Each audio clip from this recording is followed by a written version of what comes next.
Hey everybody, I hope everybody's having a good evening or morning, afternoon, depending on what part of the world you're in or when you're watching this. If you're watching replay, thank you so much. We love our replay crew. Welcome to subscribers, members, lurkers. Welcome to the chat, everybody who's in chat. Welcome to everybody. I always forget, so I'm going to say it off the bat. Thank you to the mods, everybody who has a wrench, who helps put in links or does put in links for me during the live streams, and who also keeps this community a safe space for everybody. We can have nice adult discussions and be not say rated G, rated PG, you know. But anyway, I just wanted to say that because I always forget to say it at the end. So this is for anybody new here, if you're new here, welcome. Thank you for choosing to spend some time with us tonight to learn about some missing persons, some cold cases. And tonight, for the last few minutes, we've been making our way through all the 50 states here in the U.S. And tonight we're going to do Washington State. And I think we have one more, maybe Wyoming after that, and then we will be done with our first round of going through all the states. And unfortunately, as we always say, there's so many missing, current missing, colder cases that, you know, we could be on here 24/7 going through all these cases and still not cover everybody. But we do our best here to cover as many cases as we can. And I apologize once again tonight for, I usually have the camera on. But apparently, so I still haven't got my green screen up from little Boo Boo Biscuit. One of my little fur babies decided to tear my green screen down with the super crazy cat zoomies that he had the other night. So now apparently I have done something to my arm, my right arm. Been having a lot of pain in it in the last couple of weeks, and I think it stems from 2 or 3 weeks ago, I had a really, really busy couple of weeks of work, lifting a lot of heavy stuff. So I don't know if I've pulled a muscle or if I have a pinched nerve, God forbid. Because I looked on the Google machine to see, you know, course, anybody who knows, you Google something that gives you, everything but the kitchen sink as far as what could be wrong. So, but my mom had mentioned rotator cuff, so I looked up that. I don't know, from all the symptoms, I mean, I've had pulled muscles in my back before, and it doesn't really feel like that kind of pain, like with a pulled muscle. So I don't know if it's a pinched nerve, if is my rotator cuff. I don't know. But anyway, I'm going to the doctor tomorrow because I had to go anyway for maintenance. They talk about taking your car in for maintenance, but when you get to a certain age, you have to do maintenance on your body. So just routine checkup for tomorrow. So I guess I'll mention my arm and see what doc says, and we'll go from there. So anyway, that's the most of the reason for the no cam is because I'm just all I did. It's just so I'm going to try to, because I'm left-handed, but I do a lot of things with my right hand, like the scrolling on the laptop, which I'm going to be doing tonight. I do with my right hand. So I'm going to try to be doing more stuff with my left hand tonight to give my right hand, my right arm a break. So anyway, just bear with me. I appreciate everybody. So enough of my problems. Let's see who is in chat tonight. Right off the bat, we got Miss Farr. She said became a YouTube member. I think maybe Miss Farr has been a member. She might have just redid it, redone, whatever you want to call it. Okay, hold on one second, guys. I'll be right back.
Okay, I'm back. Sorry. I was sitting there talking for like 10 seconds and I forgot to unmute myself. Anyway, just found out the battery is dead on the car. So it's not one thing, it's another. Anyway, so I'll deal with that tomorrow. Okay, where was I at? So Miss Farr, I think she's already been a member, but she may have redone her membership. So thank you to Miss Farr for her continued support. And let me find, there it is.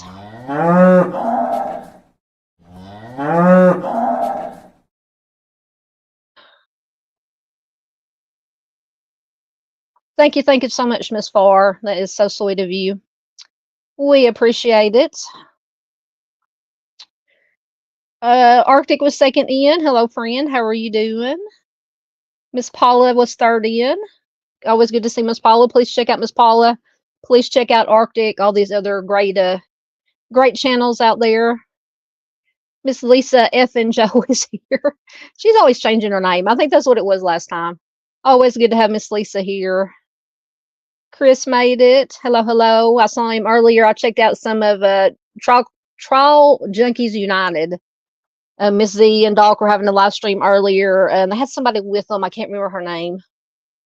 And I dropped in and listened to that for a little bit before I had to start getting ready for this. But definitely check out Trial Junkies United. I do a lot of advocacy work, things of that nature. Miss Barbara is here. Hello, ma'am. Good to see you always. Yep, I believe. Yeah, Miss Farr was in Miss Z was in the chat. I believe. And Dandy was there. There's our Dandy. Good to see you again tonight, Dandy. Oh, Far made it back. Thank you once again for your membership. Get caught up real quick. So tonight I'm going to try something, because sometimes if there's a lot, if the chat is really busy, which is completely fine, I would never discourage you guys from chatting in the chat, off topic or whatever. But if you have, when we're going over these cases, if you have a particular comment or question that you want me to see about the case we're talking about, maybe put something in front of it, like a star or an asterisk or exclamation marks or something that might kind of get my attention, because sometimes I'm kind of scrolling kind of fast through the comments in chat. Like I said, if it gets really, really busy, that way I'm be sure not to miss anything. So I appreciate that, guys. Let's see who else is here. Here's Miss Peggy. Hello, ma'am. Good to see you.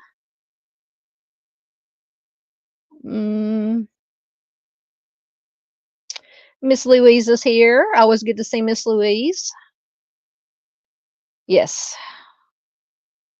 Yep. This is a safe space for everyone except predators, trolls, except for our honorary troll, which is Echoes, my brother.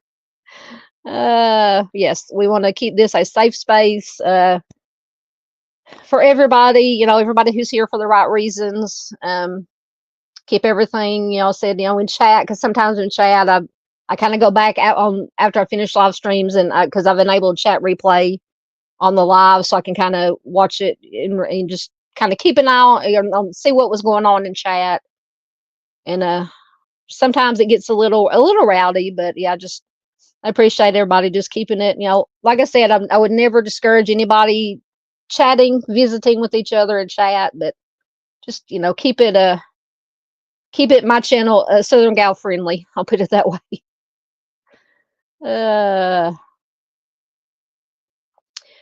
Arctic has been a member for 12 months. Thank you so much.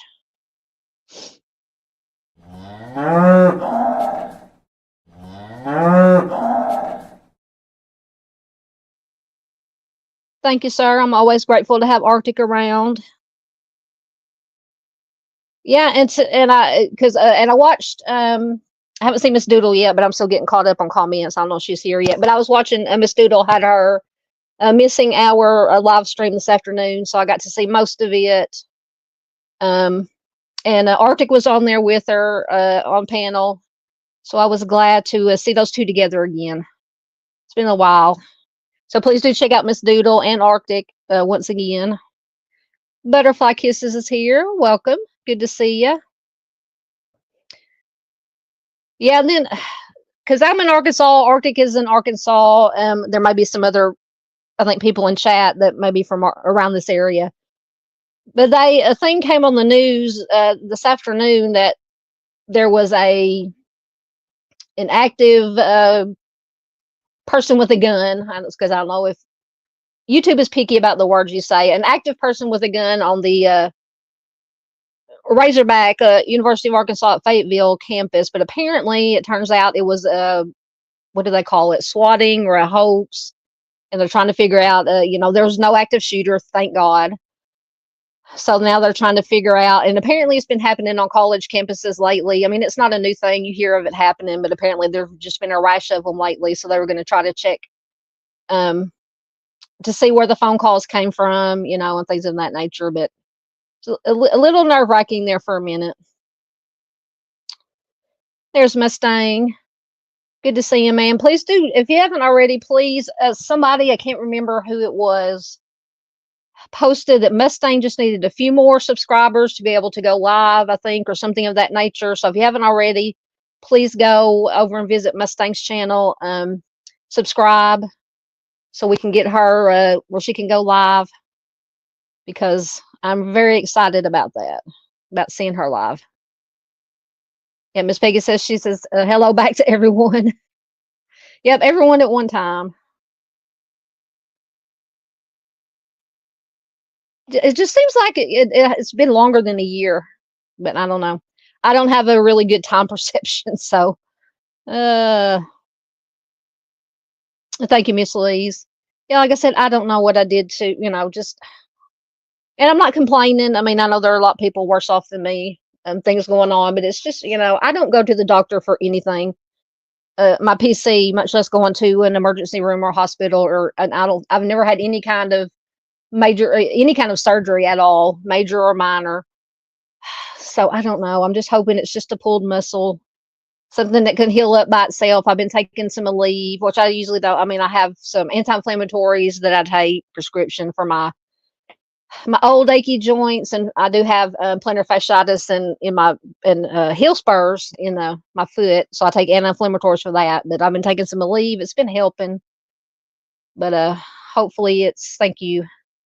Hopefully it's nothing too serious, but I'm nervous.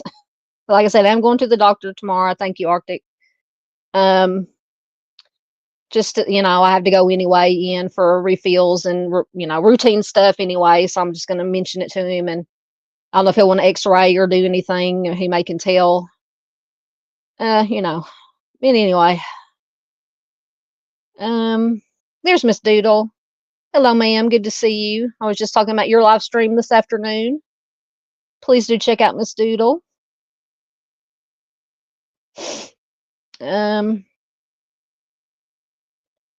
Just getting caught up. Thank you very much. There is Miss Doodle's channel link. Thank you. There's Miss Paula's, and there's a link to Mustang. And I think if people are in the chat under the same name or that their channel is, I think you can just click on their name and you'll have an option to go to channel, and then you can go there to subscribe to anybody you want to subscribe to. Now, if they have a different profile than they're using in chat as their channel, I think you have to have the actual channel link. But I'm the same way. Because Miss Doodle always says, hello, humans. Miss Peggy says, Doodle, quit calling me a human. I don't relate well with most so-called humans. I'm there with you. I'm there with you. I understand what you're saying. There's Mustang's link. Hey, Boston Christian. Good to see you. Haven't seen you in a while. I used to see Boston in other chats, probably Mr. Steve's chat. That's where I usually know. That's where I usually know everybody from. Oops. Now I lost him. Where'd he go? There they are. Okay, sorry. Once again trying to do everything with my left hand. Thank you very much. Arctic got in the link for Trial Junkies United. Please check them out. Thank you so much. Miss Farr has gifted one Southern Guy True Crime membership.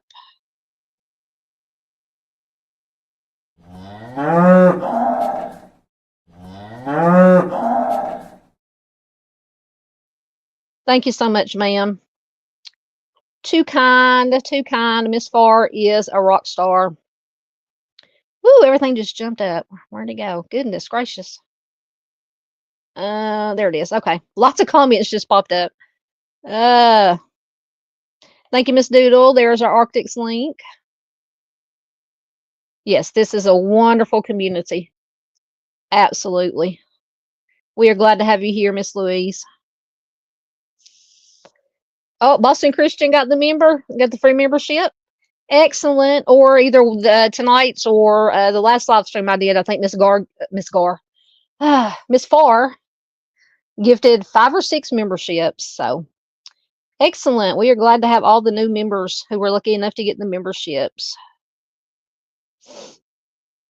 Because you guys can see it in the YouTube chats. I can't see it on the StreamYard side, but you guys can see. You're always welcome, Miss Doodle. But you guys can see on the YouTube chat who got the memberships. You can let me know if you happen to see. Absolutely, thank you.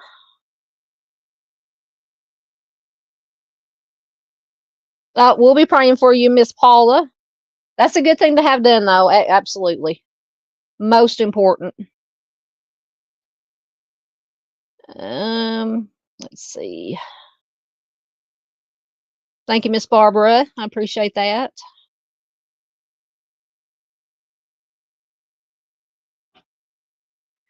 Did you not get a notif? Oh, you talking about Arctic? Never mind. I thought you were talking about me. I'm trying to remember if I got a note. I'm assuming you're talking about Doodles. Are you talking about Doodles live stream? Yeah, just make sure that you are once again still subscribed to any channels that you want to be subscribed to, because using Arctic's words, the crazy YouTube gods apparently unsubscribe you from channels for one reason or another. So just make sure you're still subscribed to all the channels you want to be subscribed to, and have your notifications set to all, so you get all the notifications. There's Miss Z. Welcome, ma'am. Good to have you here. Once again, please do check out Miss Z and Doc over on Trial Junkies United. Good stuff going on over there. Only mods can do what, Dandy? Dandy says only mods can do that. Is either block or report. Otherwise, I do believe. What are you talking about? I've already forgotten what I said. Sorry. Yeah,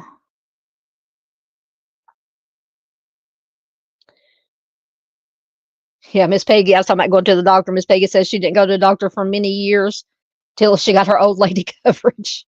Yeah, I know. I'm getting there. I'm there.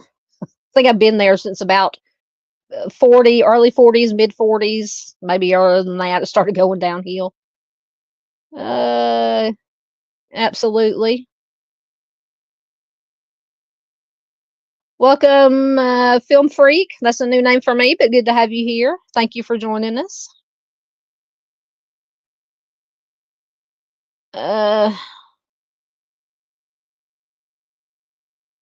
Everything just jumped again. Sorry, there we go. My comments jump up all of a sudden on my computer when a new batch comes in.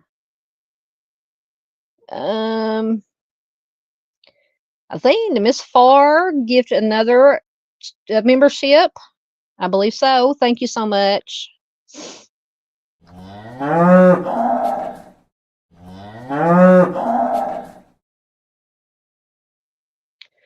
Thank you, Miss Farr, once again, and congratulations to whoever got the membership.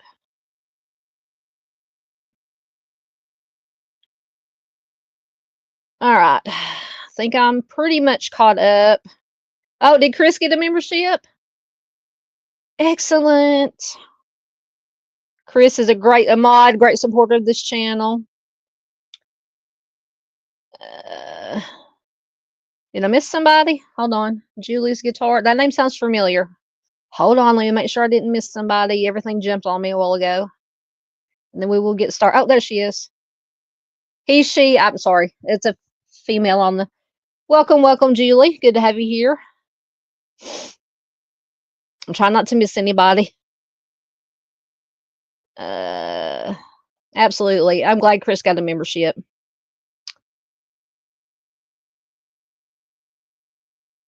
Okay. All right, we are going to get started. Let me mark where I left off in the comments so I can find it again. Once again, we're going to be doing Washington State tonight. And I think I have 5 cases. I kind of tried to trim it down. I'd been doing like 6 or 7 cases, and then it, started turning into 3 or 4 hour live streams, which I want to try to keep it down to at least an hour and a half, 2 hours or so. So I trimmed it back to 5 cases. And they're, like I said, Washington State. They're cold cases. We cover mostly a lot of cold cases here on this channel. Not that I don't think all missing, no matter when they went missing. But there's so many wonderful creators out there, like Arctic, for instance, that covers all the just on the ball with all the one recently missing, just missing, urgents that I do. And the cold cases seem to get a lot of times, sometimes, kind of left behind, forgotten. And you can see our hashtag there on the crawler is never forgotten. So we just kind of try to keep these cold cases from being forgotten, basically. See, I can't even talk. Can't even talk tonight. All right, so we will get started. And before we get started, just for any views, opinions, speculation, theory that is discussed here tonight is just that. It's our own thoughts, our own opinions on what could have happened in these cases. As always, I encourage anybody and everybody to, research these cases or any cases that you're interested in or wondering about. Do your research, listen to a variety of podcasts, different views, different theories, and form your own opinions. I thought I saw, there he is. Dave is here. He's driving and listening. Hello, Dave. Good to see you, sir. Please check out Dave. And I think I fell asleep Saturday night, Sunday morning before Dave had his weekly live stream. So I apologize to Dave. That was one of the nights I think I may have taken something to sleep because my arm was hurting so bad, and I was asleep. So I apologize, Dave, but I'm always replay crew if I don't get to be there live. Thank you. There is Dave's link. All right. So first we have Sharon Christine Anderson.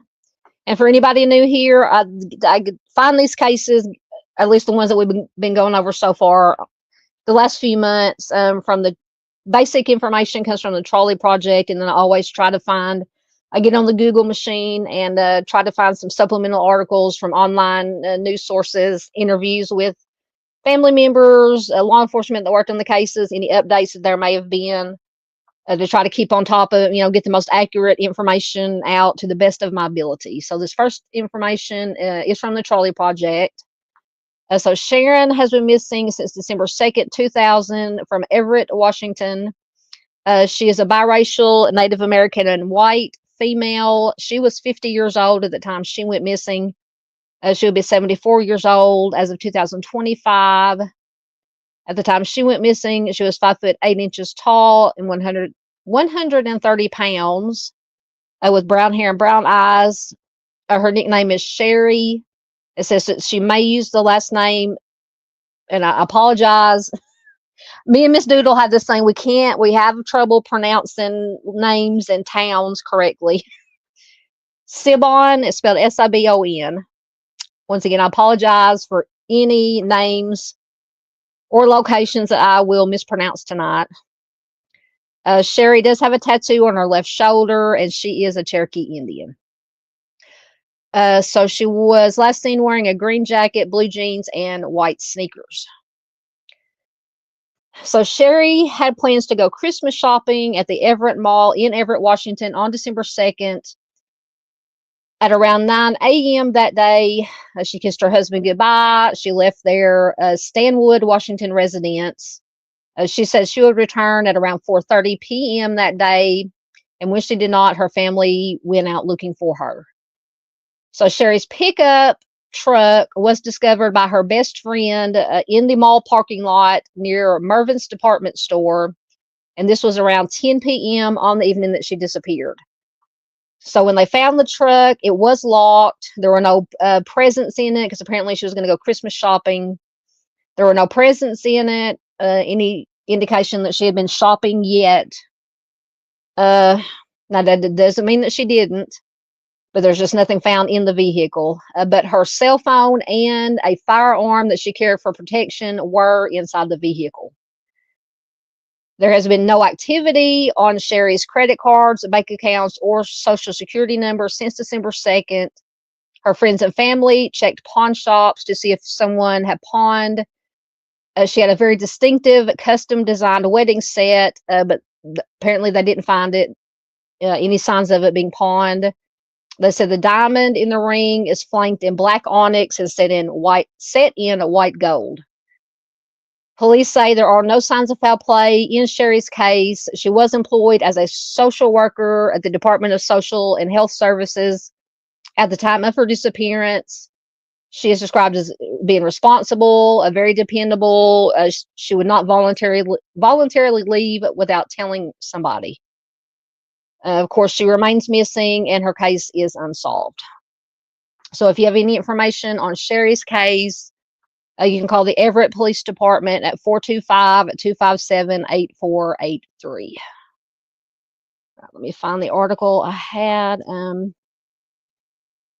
Actually, I had two, I think, short articles on Sherry's case. So this first one is from seattlepi.com. As always, all the online sources that I use and read from during the live streams are in the description box. So feel free to read them at your leisure if you choose. Share them out if on YouTube, or if you're on any of your social media, Facebook or anything else. Please do share them if you would like to. So this first article is from August of 2001. A missing woman's friends won't quit. So it says it's tough seeing. So apparently Sherry went missing around the same time that Chandra Levy went missing.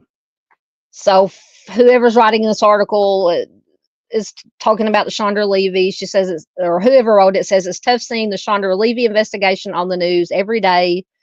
It's hard for Nikki Phillips, especially seeing so many people involved and so much time and money being spent in the search for the missing 24-year-old intern. Oh, come on. There we go. So Nikki's mom is missing too. It has been since December 2nd, when the Stanwood woman headed for Marysville and Everett to run errands, but never came home. Sorry, as usual, I'm swatting ads. Sharon Anderson, 50, was just a normal woman with an everyday kind of life. She had a happy marriage, a stressful job as a social worker, and two grown daughters who sought her advice regularly. She wasn't doing anything she shouldn't be doing. She let people know where she was going, when she would be back, and she always called when she was going to be late. So, like but all missing persons cases, there's a report of a missing person, an open police investigation, a grieving family, but no signs of foul play. Once again, no one has used Sherry's credit cards or got withdrawn any money from her bank accounts. Her truck was found in the parking lot of the Everett Mall, locked with her cell phone inside. They say Sherry wasn't angry or anything when she disappeared, just according to her family and friends. She said she didn't have any debt or wanted to, as far as they knew, get away from her life for any reason. And it says, and even if she was a perfectionist. She was a central part of her family. This is according to her best friend, Mary. Says that Sherry would just never have walked away without making sure that she'd taken care of everything and everyone. So Nikki and Mary said Sherry's typical Saturday errand trip would have started with breakfast at McDonald's, then going to the Fred Meyer store in Marysville to see about, I think, developing photos. Says to see about her film that she had taken to be developed. Back when do you guys remember when you still took pictures on a camera and had the film developed? So then she would have stopped by Walmart and then headed to Mervyn's at the Everett Mall for Christmas shopping before coming home. So that they believe Sherry never made it to the mall that day. They think that whatever happened to Sherry happened before her truck, which appeared to have been detailed. So in other words, cleaned up very thoroughly, wound up in the parking lot that night. So Sherry was looking forward to a night out with her husband, John. They've been married for around 6 years, and this is according to Nikki. The couple, they were Harley-Davidson riders. They had planned to drive to Seattle that night for a motorcycle show and dinner, and she had told John, her husband, that she would be home around 4 p.m. So he took a nap that afternoon. When he woke up around 5:30, Sherry wasn't home. She hadn't called. So John called Mary to ask if she'd heard from Sherry. So Mary actually started driving the places that she believes Sherry might have gone, and it was actually Mary who found Sherry's truck in the parking lot. They said it was about 50 feet from the Mervyn's department. I think it's the department store. So Nikki and Mary and dozens of Sherry's family members, friends, and co-workers organized search parties. They scoured every park in Snohomish County. They walked along railroad trestles, through the swamps, woods, snowbanks, just anywhere and everywhere. They visited homeless shelters. They checked pawn shops for her jewelry. They put her poster everywhere, from Skagit County to Oregon.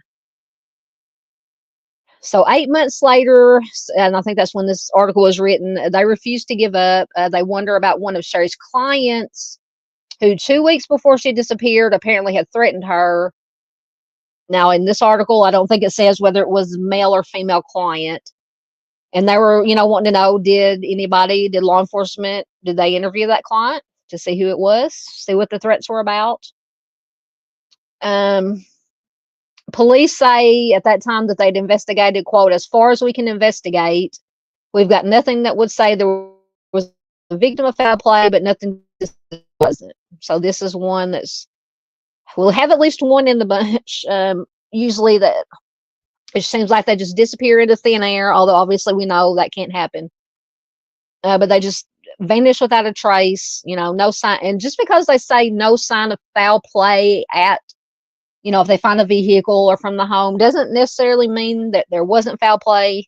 Now, I know that doesn't mean that there was, but I mean, somebody can be snatched very quickly if that was what happened. Like they say, even if she did make it to the mall and something happened to her there, or if it was that her friends think that she did make it to the mall and that her truck was taken there by somebody.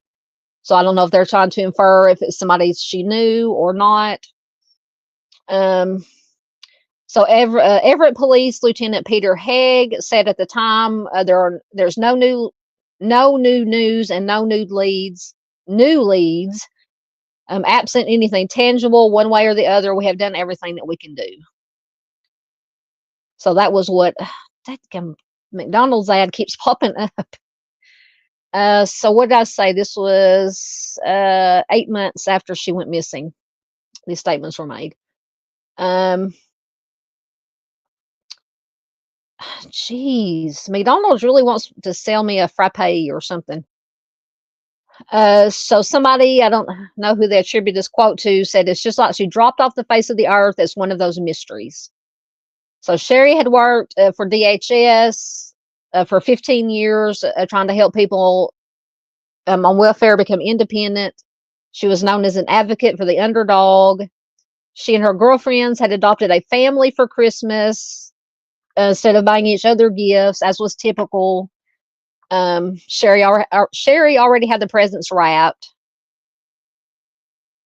So I don't know. I'm assuming that because it said they adopted a family for Christmas. Around here, we call them angel trees. You can always find them at most of the local businesses. They put up a tree, and I don't know where the families who need help actually go. It might be to DHS, or I'm sure they have a place they can go that fills out forms, basically for anything that their family and kids might need or want for Christmas. And then you can, what they call, adopt the family, and you take the list and get the stuff on the list, and then you return it to, like our local Walmart does it, and like I said, a lot of businesses. And then so you buy the stuff, you take it, and then you turn it into the designated collection center, and then they distribute it out to the families.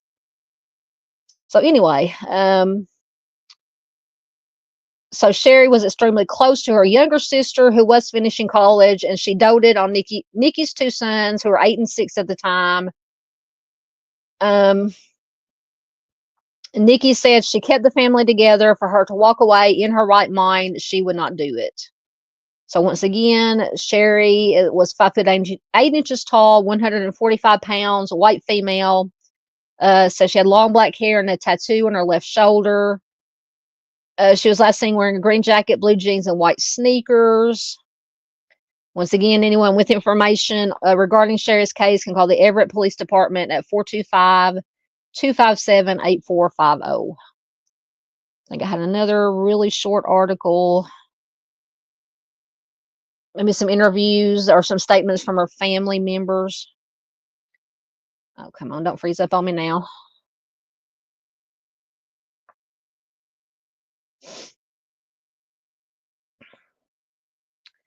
So this second article is from the heraldnet.com. It's from November of 2001.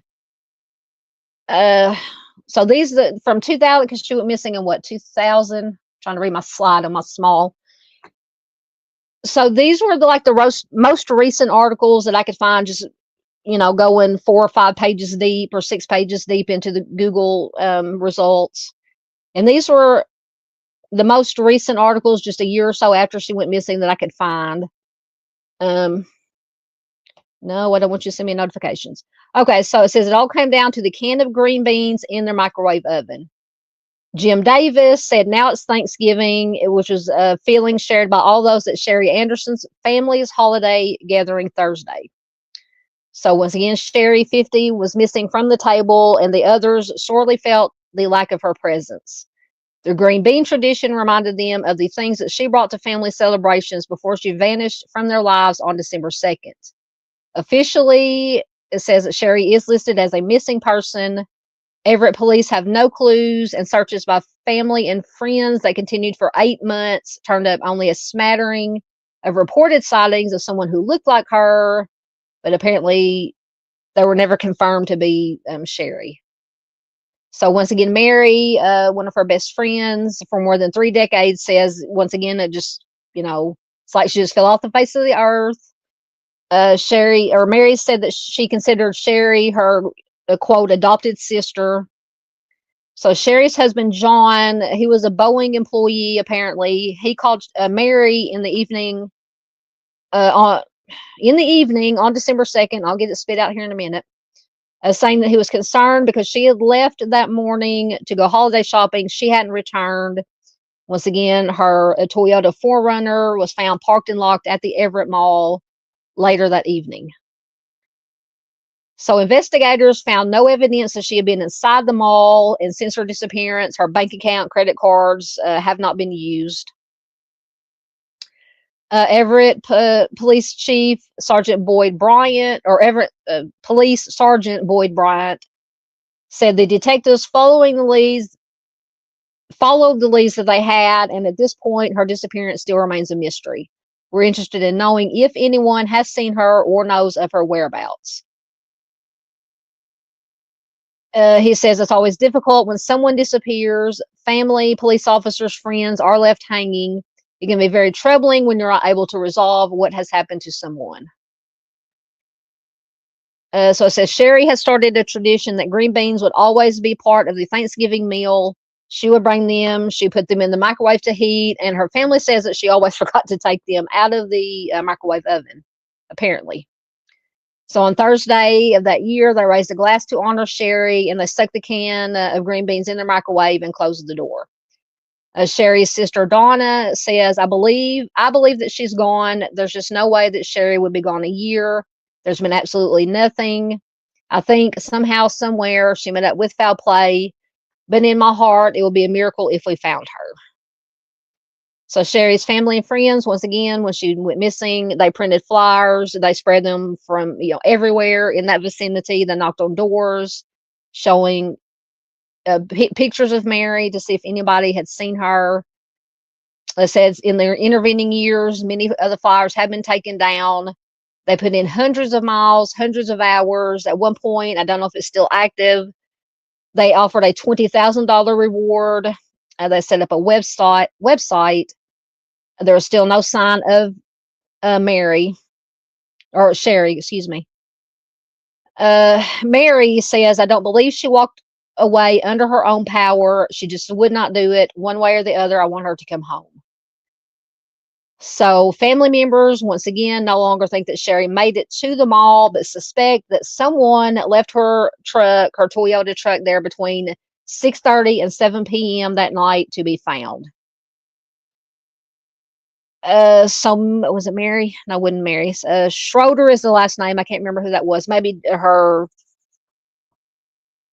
brother-in-law, somebody. Sorry. Says we've had some odd little things going on in the family. So he says they keep finding a dime and a penny or 2 nickels and a penny, things that add up to 11. So she said we kept thinking it was going to be November 11th when something would be found. So that's very odd. So Mary was raking her yard recently. She looked at a burgundy dahlia with white tips that grows there. The flower bloomed this time with light lavender flowers with white tips. And Mary says, I don't know what she's trying to tell me, but she's trying to tell me something. So Mary still has a flyer on a car window. She looks at it while she's driving, and she talks to Sherry as though she were in the car. So the two talked on the phone at around 9:30 each night. Mary still reaches for the phone. She keeps her cell phone with her day and night. She says every time the phone rings, her heart just stops. She's afraid it's going to be that one call that she's going to miss. She says it's like someone sticking a knife into you every day and ripping your heart out. I can't imagine. My heart just goes out to these families and friends. So she goes on to say, every time they find remains, it's like we hold our breath because we're so afraid that it might be her. It's kind of a relief when it's not her, but then I think of what that family is going through because I know the feeling. She says Sherry's disappearance really brought the family closer together. She says we tell them, we tell each other, I love you. You never know if you're going to see them tomorrow. And that is so true. So after Mary's disappearance, her husband John apparently filed for divorce. He decided apparently that it was time to move on with his life, and this is according to Mary. But Mary has vowed to never give up until Sherry comes home. She says, I will not stop until my dying breath. I will look for her. We just need to know one way or another what happened to her and where she is. She deserves it, and so does her family. So once again, anyone with information, call the Everett Police Department tip line at 257-8450. So it's just, usually with the information, once again, it's just, I have just basic information that I found on Google.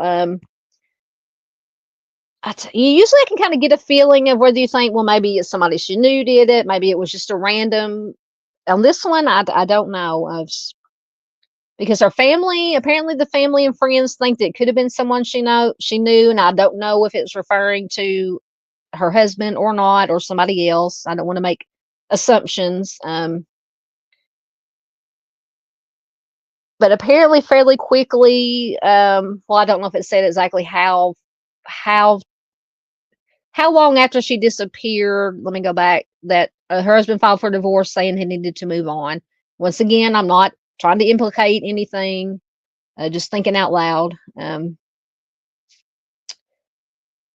Just says when this article was written, which is in 2001, that John had filed for divorce, deciding he had to move on with his life. So I can't remember if it said anything about that in the Charlie Project information. Let me check right quick, because once again, I want to bring you the most factual information, the best, to my ability. It doesn't say anything about her husband in the Charlie Project, except that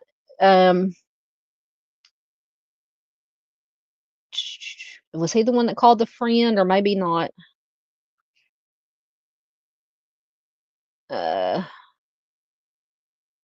might be getting my cases mixed up, but anyway, let me check the comments and see what you guys think.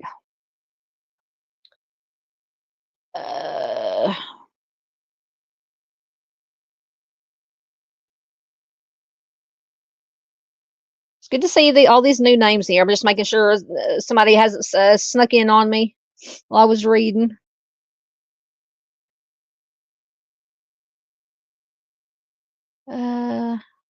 Yes. Dave needs to be careful driving and listening. Yes, the Google machine. I swear I can't. I got it from Mr. Steve. Oh, do I need to put the signal up? Do I need to put the Mr. Steve signal up? Hold on. There's the Mr. Steve signal. Thanks to Doodle. Somebody say his name 3 times like Beetlejuice. He usually appears at the end too. Thank you, Dave. I just feel so bad. I love you too, Dave. Dave is the best. Yep. Doodle says, yes, it's terrible. Always feel so bad. I know. Thank you, Miss Louise. Yes, we have an absolutely phenomenal community. Yeah, I get Arctic. I said, Me and Miss Doodle apparently have the same problem. We have problems pronouncing sometimes people's names, places, towns, cities, whatever. Artist says there's some names he didn't even try. He was just supposed to fly. I know, and I feel so bad because I mean absolutely no disrespect if I pronounce somebody's, especially somebody's name wrong.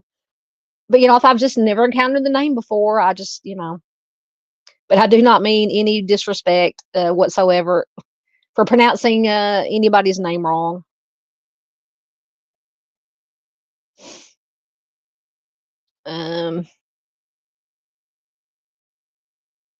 There's Junior. Hey, Junior. Good to see you, my friend. Junior is in Michigan tonight. Sometimes Junior's in Michigan. Sometimes he's in Kentucky. Apparently, he's in Michigan tonight. Thank you, Julie's Guitar. Thank you for being here once again.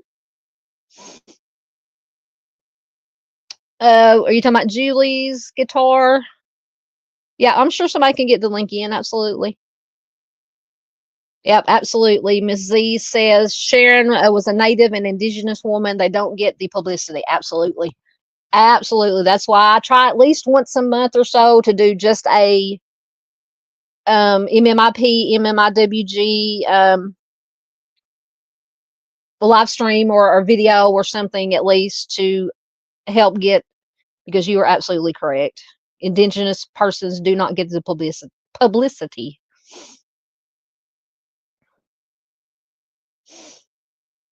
Oh, I guess I could take the Steve signal down for a minute. Because I don't hope I didn't lose the comment. Oh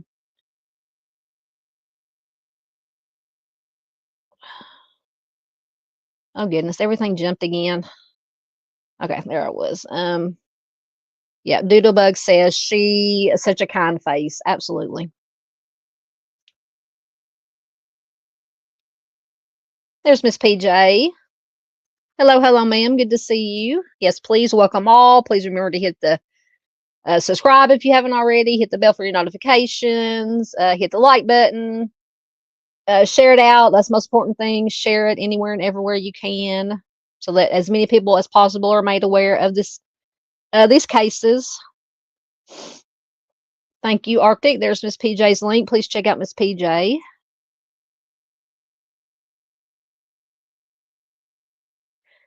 Ms. Z says, I hope they looked into the cases she was involved in at work. See, I thought about that too, because sometimes when you're working in, I think she was a social worker, you're going to inevitably, if I could talk tonight, make some enemies, just that nature of work. So absolutely. Once again, I'm not saying that's what happened. It's just in my opinion. I will be checking anything and everything, because once again, I do not have a any kind of gut feeling or any, about, sorry, how do you drink? If it was, stranger, somebody she knew, or, anything of that. Of course, obviously we don't know for sure, any of us, but usually I can kind of get at least an idea of what I think.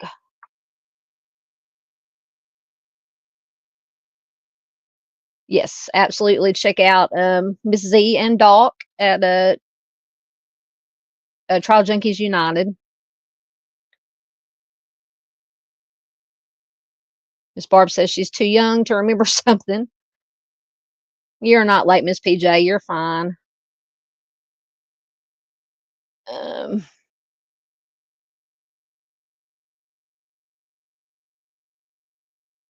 Ms. Z says if no foul play is the wrong statement for law enforcement to use. I know, because like I said, I mean, they don't know for sure, evidently, what happened. So for them to say no foul play, but I mean, they just said there was no signs of foul play around the truck, but that's not necessarily, doesn't necessarily mean there wasn't foul play.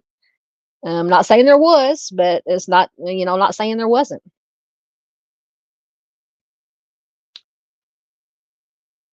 Yep, it is one of their favorite things to say. You're correct, Arctic.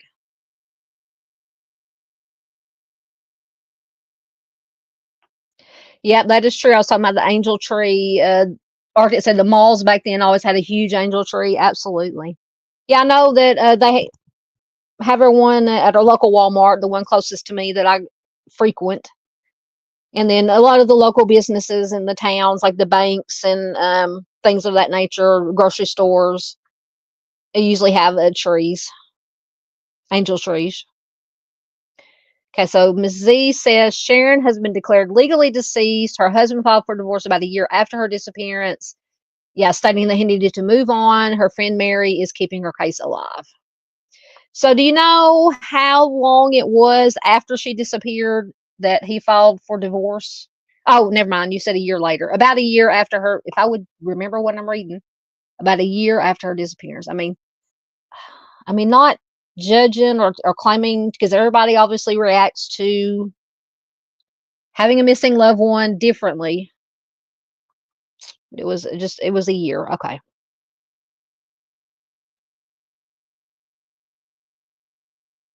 Welcome. Is that our JP?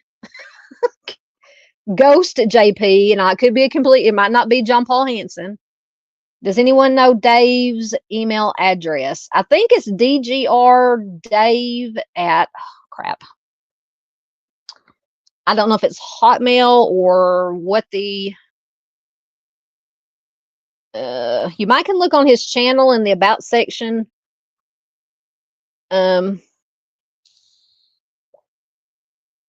It might be there. I don't know. I think it's DGR Dave, DAVE at, but I can't remember the last of it.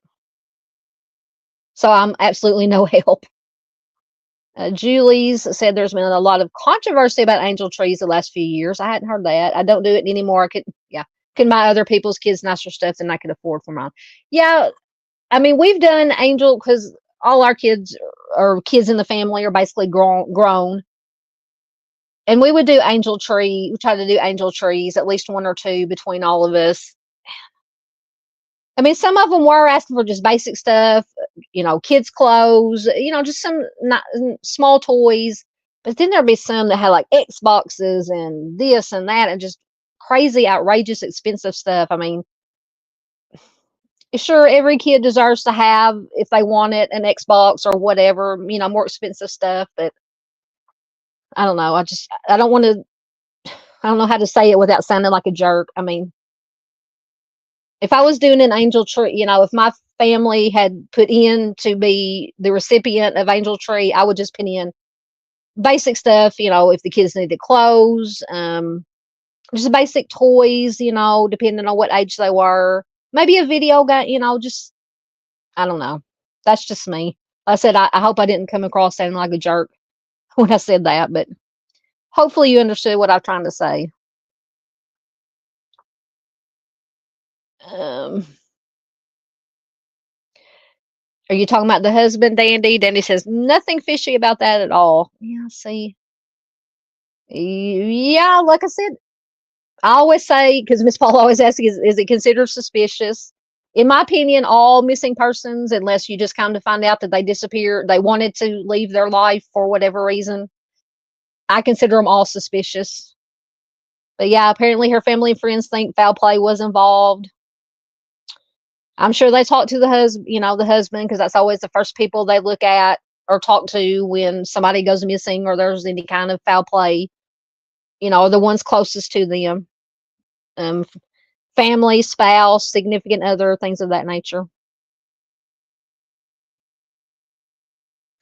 I know. I'm trying to figure out. I don't know if it's our JP or a different JP, because JP likes to come in under different names sometimes.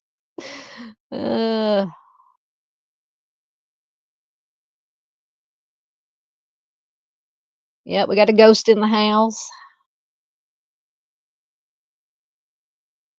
Yeah, who are you going to call it? Now you're going to have that song stuck in my head.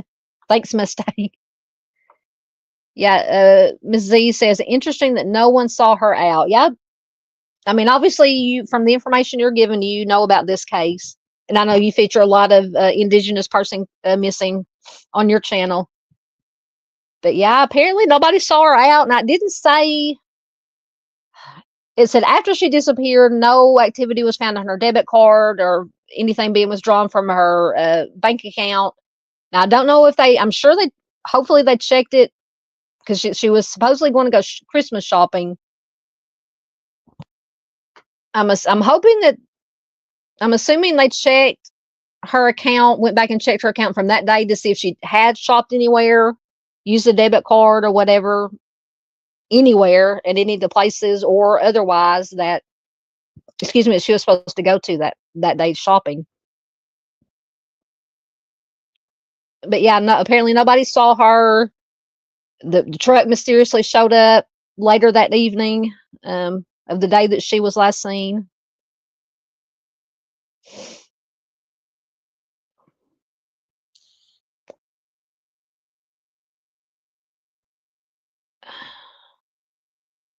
Just getting caught up right quick, and then we will move to the next one.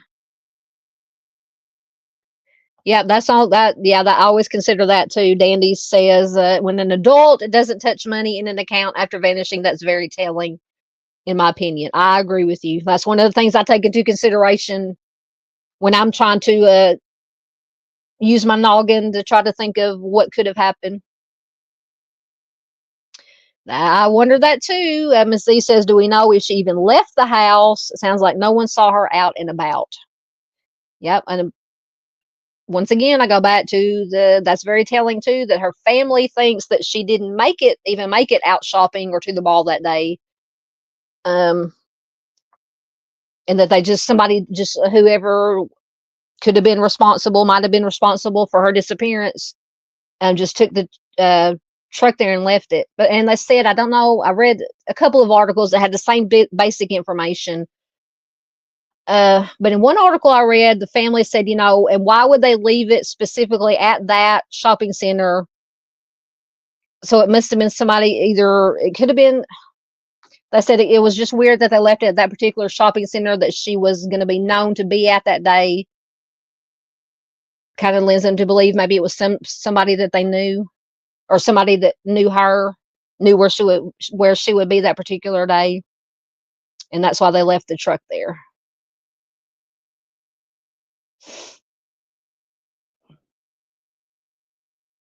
Right, I'm almost caught up, and then we'll move on. Thank you, everybody, for being here tonight. Thank you for hanging here with us while I get caught up on these comments. I just always want to make sure that I don't. Hey, there's Echoes. There's our honorary troll. Welcome, Bubba. Good to see you. Good to see you, sir. How are you doing tonight? I'm assuming you're at work and bored. He always says, this is, I say my Bubba, he is my biological brother. We are blood kin. Yes. Our honorary troll. Dandy knows. In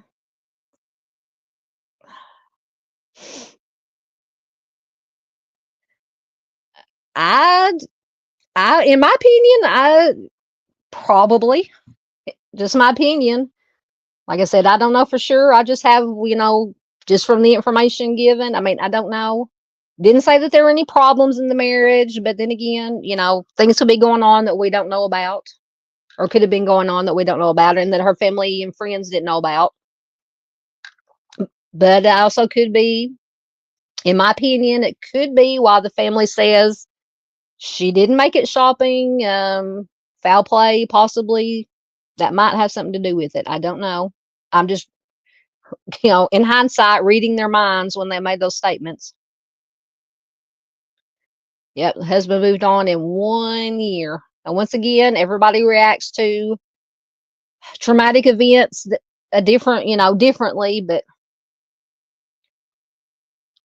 I don't know. A year seems kind of. Miss Doodle's got her red flag up. Chris has got a bunch of red flags. Absolutely.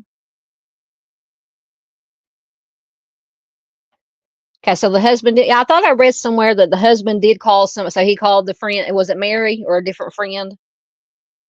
That the husband apparently did call at some point, I guess that night when she didn't come home. See, I think Miss Doodle's kind of on my wavelength. She says, I don't know, after a year, I guess that's not real bad, but yikes. I know. I mean, like I said, everybody reacts differently. So I don't know. I have questions. I'll just say that I have questions. Yes, Echoes is in burrito. He snuck in. Uh,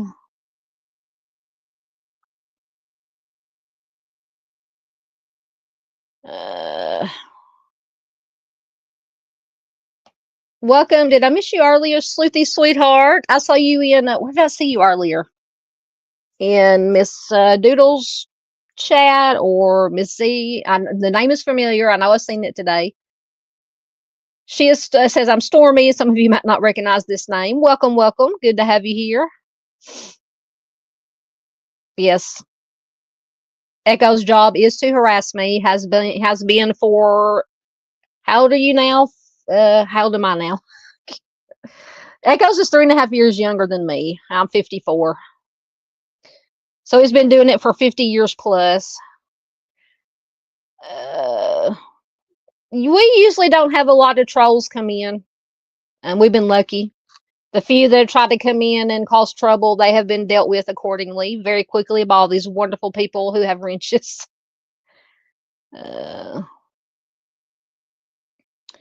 Yeah. Once again, Ms. Z says no one saw her out and about, so we don't know if she left home after a year the husband divorces. Yep. To me, that raises just a little red flags.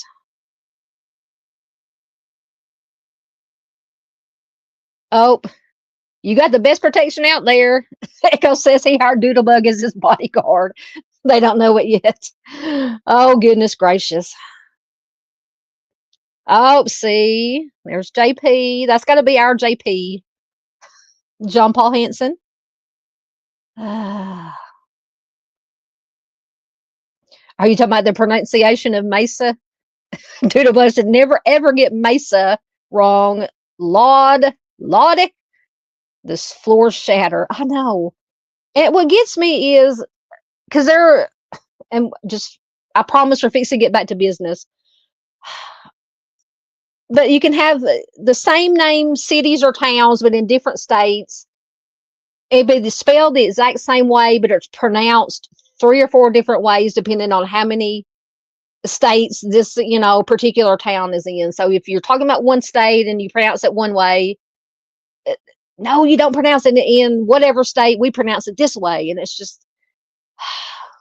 I'm just like, that's why I just say I apologize beforehand for pronouncing anything wrong. Anyway. Yeah, I've Julie's said Google searching and found a page called Medium with an article titled "Can Sharon Anderson's disappearance be linked to another I-5?" Yeah, I tried to read because I have looked at that site, but they only give you, as far as when I try to look, the first paragraph of the article, and then you have to either subscribe or sign up, pay some money or something. So I can't ever read the whole article from that site. But that's interesting. I'll have to look at that. Thank you. Julie said they were trying to find info on the husband. Yeah, Dandy says backstory for newcomers: Echoes tends to get timed out and sometimes banished for his cheekiness. I think all the times he's gotten banned, it was just an accident. Was it Doodle that did the first time? Because she didn't know that didn't realize yet that it was actually my brother, and he was just harassing me. Oh goodness! So now that's our joke is who's gonna time out Echoes this time. Yeah, when he does get timed out, he just texts me. My phone will start beeping. I have beeping in my ear. Julie said, was there any evidence that she had spent money in the mall? See, that's what I don't know. That's why I'm wondering earlier if they went back and checked her bank accounts from that day to see if her debit card was used that day at all anywhere. And I couldn't find any information as if whether I'm assuming that they did, but now I can assume that doesn't necessarily mean they did. Oh, Arctic says, watch out. He just took something so things could take a turn. Julie said, I guess back then she could have been shopping with cash. That is also true. The only thing, like I said, the only thing they mentioned was that after she disappeared, her credit card, debit card, nothing was taken out of her bank account.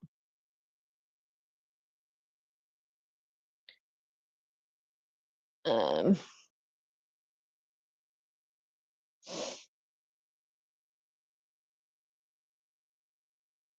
Ms. Z says they are thinking she drove the truck, but there's no proof that she was driving it. Exactly. Miss Paula says red flag, CD. Yep.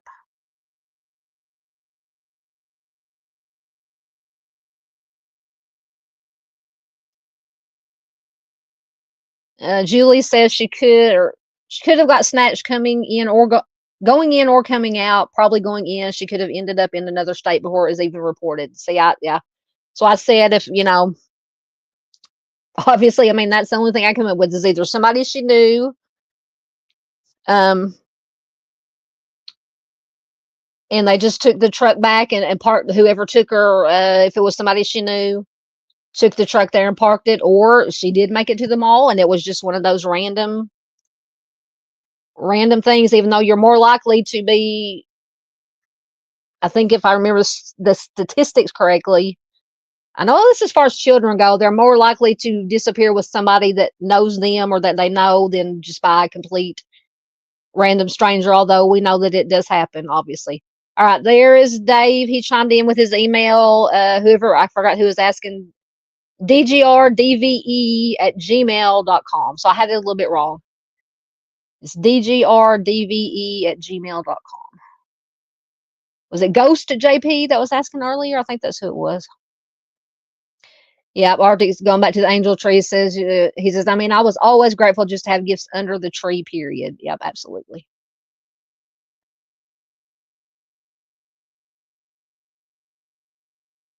Thank you very much, Dandy. Put in True Crime Web to check out Mr. Steve and Mrs. Steve. I'm assuming Mr. Steve is still out on the road taking care of things.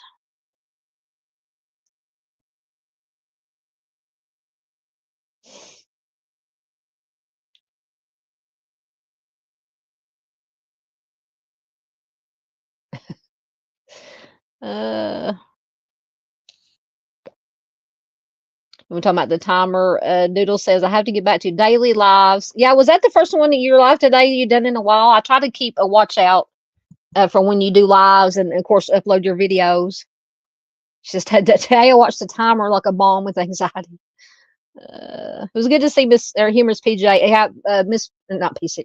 Let me start over. Miss Doodle and Arctic together again on a live stream. Absolutely. Don't forget to hit. Dandy says yes. 21 in chat. 26 likes. Absolutely. Don't forget to subscribe for future notifications. And yes, any future dumpster fires. Which, if you hang around long enough, you're going to see at least one dumpster fire. Miss Doodle had a train wreck today, or almost had a train wreck today. I love her little video thing. I don't know what year it was. They just said, this article said just maybe a year or so after, according to that article. So it was around a year since when he filed for divorce after she went missing.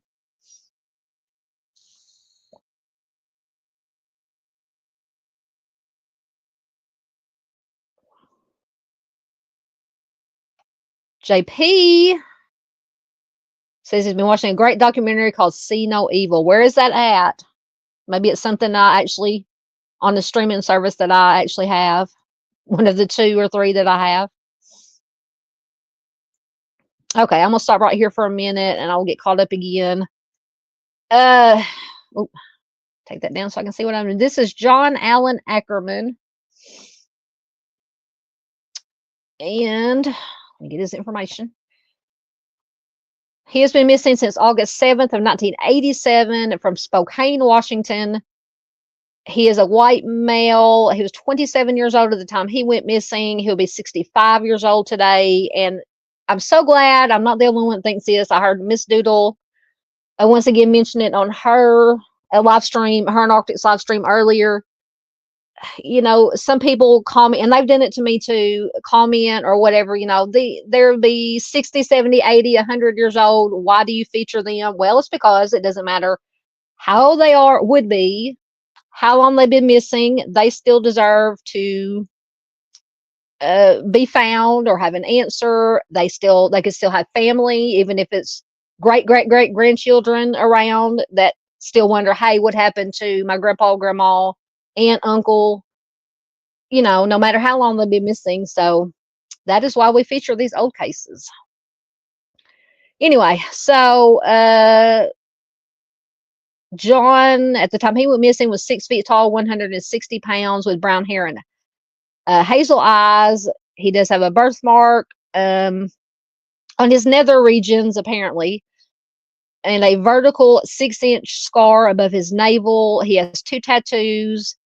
He has a heart on the inside of his forearm with the initials AJ inside it, and a lightning bolt on the right side, and a heart on his left shoulder with a sword through it, and a name that has been blacked out, apparently, or was blacked out. He wears eyeglasses with brown plastic frames, and I'm having trouble, even more trouble than usual, talking tonight or reading tonight. And he had long sideburns and a mustache at the time of his disappearance.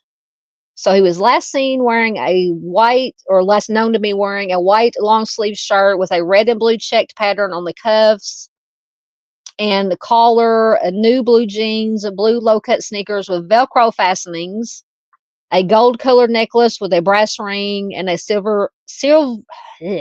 once again, silver digital wristwatch with a silver band. So there's unfortunately not a whole lot of information in John's case. So he was last seen in Spokane on August 7th, 87. He worked as a cab driver for the Checker Cab Company. He picked up a male customer at 5th and Wall near Deaconess Medical Center at around 12:20 a.m. He told his dispatcher that he was taking a man to the Spokane Valley. After that, he was never seen or heard from again. So 2 hours later, another cab driver did find John's cab at the intersection of 5th and Madison, which was just 4 blocks from where he had picked up this last fare that he was supposed to be taken to Spokane Valley. So they said that the vehicle was parked in an unusual angle. It was unlocked. The windows were rolled down, and apparently he carried a knife for protection. It was next to the driver's seat, and I don't know exactly what they mean by next to the driver's seat. Maybe sitting in the front passenger seat, I'm assuming. They said that both of his wallets were missing. One had his personal cash in it and ID, and then he had another one that he kept his cab fare money in. They say he was a good employee, and neither his employer nor his wife believed that he left of his own accord. So the fare that he picked up the night of his disappearance was never identified. So right then and there, that when I read this, I'm like, well, that would be my number one on my list. No, not saying it was, but in his case, obviously is unsolved. So if you have any information, you can call the Spokane Police Department at 509-625-4231. So let me see if I was able to find. I actually wasn't able to find as far as any news articles, but I like to use WebSleuth's website, websleuth.com. Sometimes people family members or people who are close to the case do post. And I know on WebSleuth you do have to be I almost said validated, verified before you, or as being close to the case. Now I don't know what process they go to verify someone before you can post. Information that you say is factual that doesn't come from wherever, law enforcement or whatever. So anyway, just seeing if there was anything in this information. Said that he was married. They was celebrating his 4th wedding anniversary the day of his disappearance. He was once again described as a good employee. Said he was in a good mood when he left for work. Trying to read through some of these comments. So someone did post that they were doing genealogy investigating on her husband's family. Apparently, this was her husband's dad. John was or is. This was posted in 2019. Her husband's dad. As of 2019, she had posted, "There's still no answer to this day. The cops found a skeleton that they think could be him, could be John, but DNA was too degraded to give a legal death certificate." But she says it was enough for them to call her mother-in-law, which would have been John's mother. But she says it left us with more questions than anything. So that was interesting. I think that was maybe the only comment that I found that was anything, that we hadn't heard. All right, let me check comments right quick again, and then I will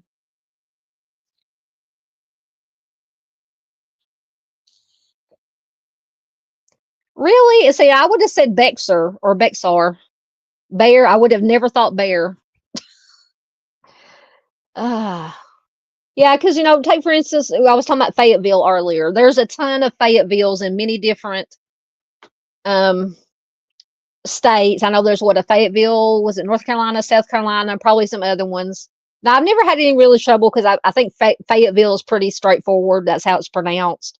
But there's once again, so many cities or towns that have the same name, but depending on what state they're in, apparently they are pronounced differently in each state. And people will get all bent out of shape. I understand, I do, but just have a little grace for people that anyway. Oh Lord, now y'all talking about German chocolate cake, banana bread. Ooh, I love some banana bread. Doodle says she had zucchini noodles. Ooh, what?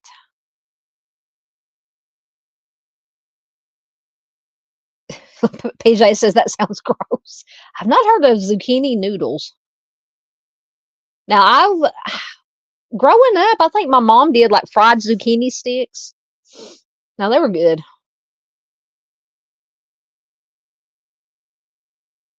I'm just looking for anything, any comments, questions about these cases. Trying to keep up with you guys.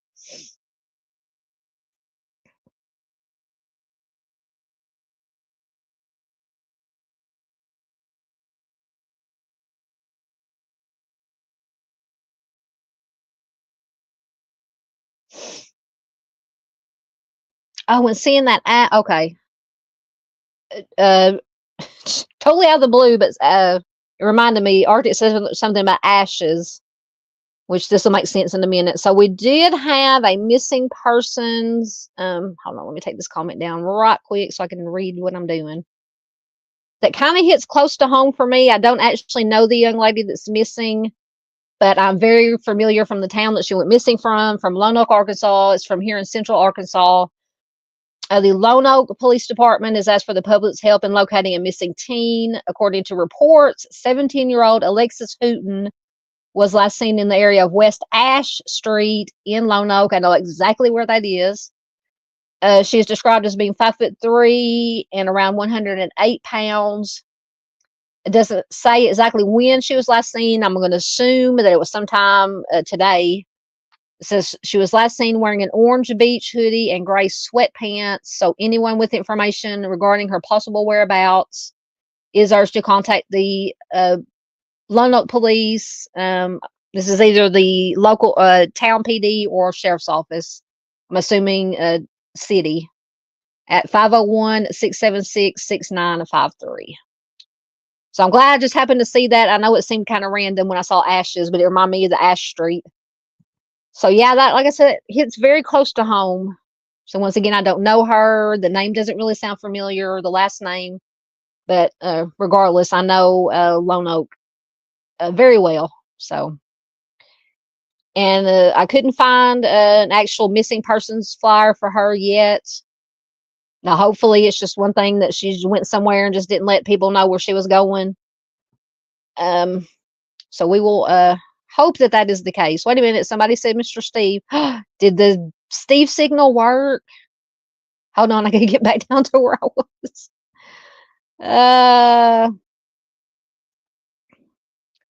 Okay. Did I miss Mr. Steve? Because I remember the Brussels sprout, talking about Brussels sprouts and zucchini. I don't want to miss Mr. Steve. Absolutely not. Okay, remember these comments. Okay, those are the ashes. Okay.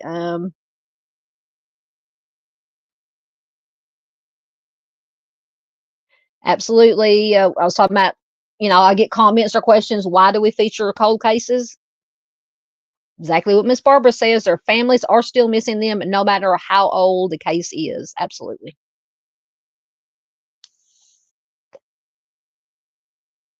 There's Mr. Steve. The Mr. Steve signal worked. Hello, Mr. Steve. Good to see you. The national treasure, Mr. Steve. Please do check out True Crime Web. I know we put it in there earlier, but Doodle got it in there again. Yes, we summoned Mr. Steve and it worked. I don't know if Mr. Steve let me put it up again. I don't know if Mr. Steve has actually seen the Mr. Steve signal. There's the Mr. Steve signal. Courtesy of Doodlebug. We are always honored and humbled and very appreciative, very glad when Mr. Steve comes in. Always good to see him. Yeah, once again, please remember to do all the things. Chris is apparently he says John's case is one that he's looked into. I know, it's just my first instinct would be definitely the last fair that he had, because I mean, after he picked up that last fair and said he was going to take him to the Spokane Valley, that was the last time he was seen or heard from, and then they found his car just 4 blocks away, with a knife that he kept for protection, laying. I'm assuming they said it was laying beside the driver's seat. I'm assuming that meant maybe in the front passenger seat. Don't know if that's where he normally kept it, or if he kept it concealed or kept it somewhere and just had brought it out for some reason. I mean, they didn't mention any signs of a struggle or anything like that, but once again, that doesn't necessarily mean that one didn't happen.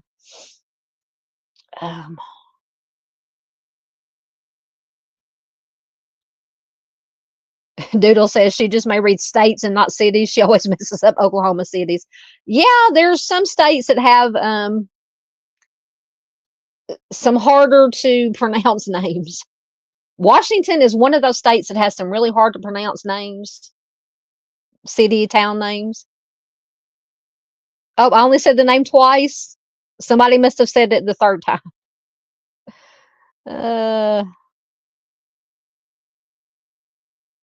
See, that's what I've never ever, and I've heard of that name. I would pronounce it Bexar or Bexar, probably Bexar is bear. I've never ever once heard it pronounced bear.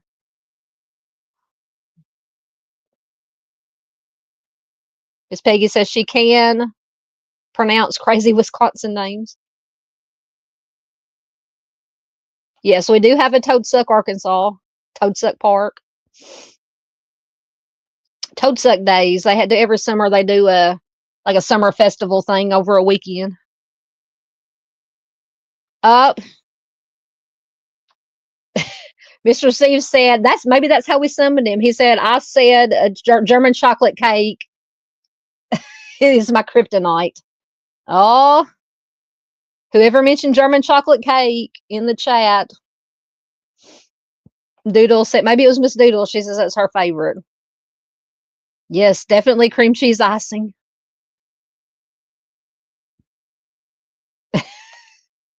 Mr. Steve agrees. Yeah, I knew Dave was going to come in with this. Talking to Mr. Steve, if that's you behind Dave in your patrol car with the high beams on, I'll take a coffee refill.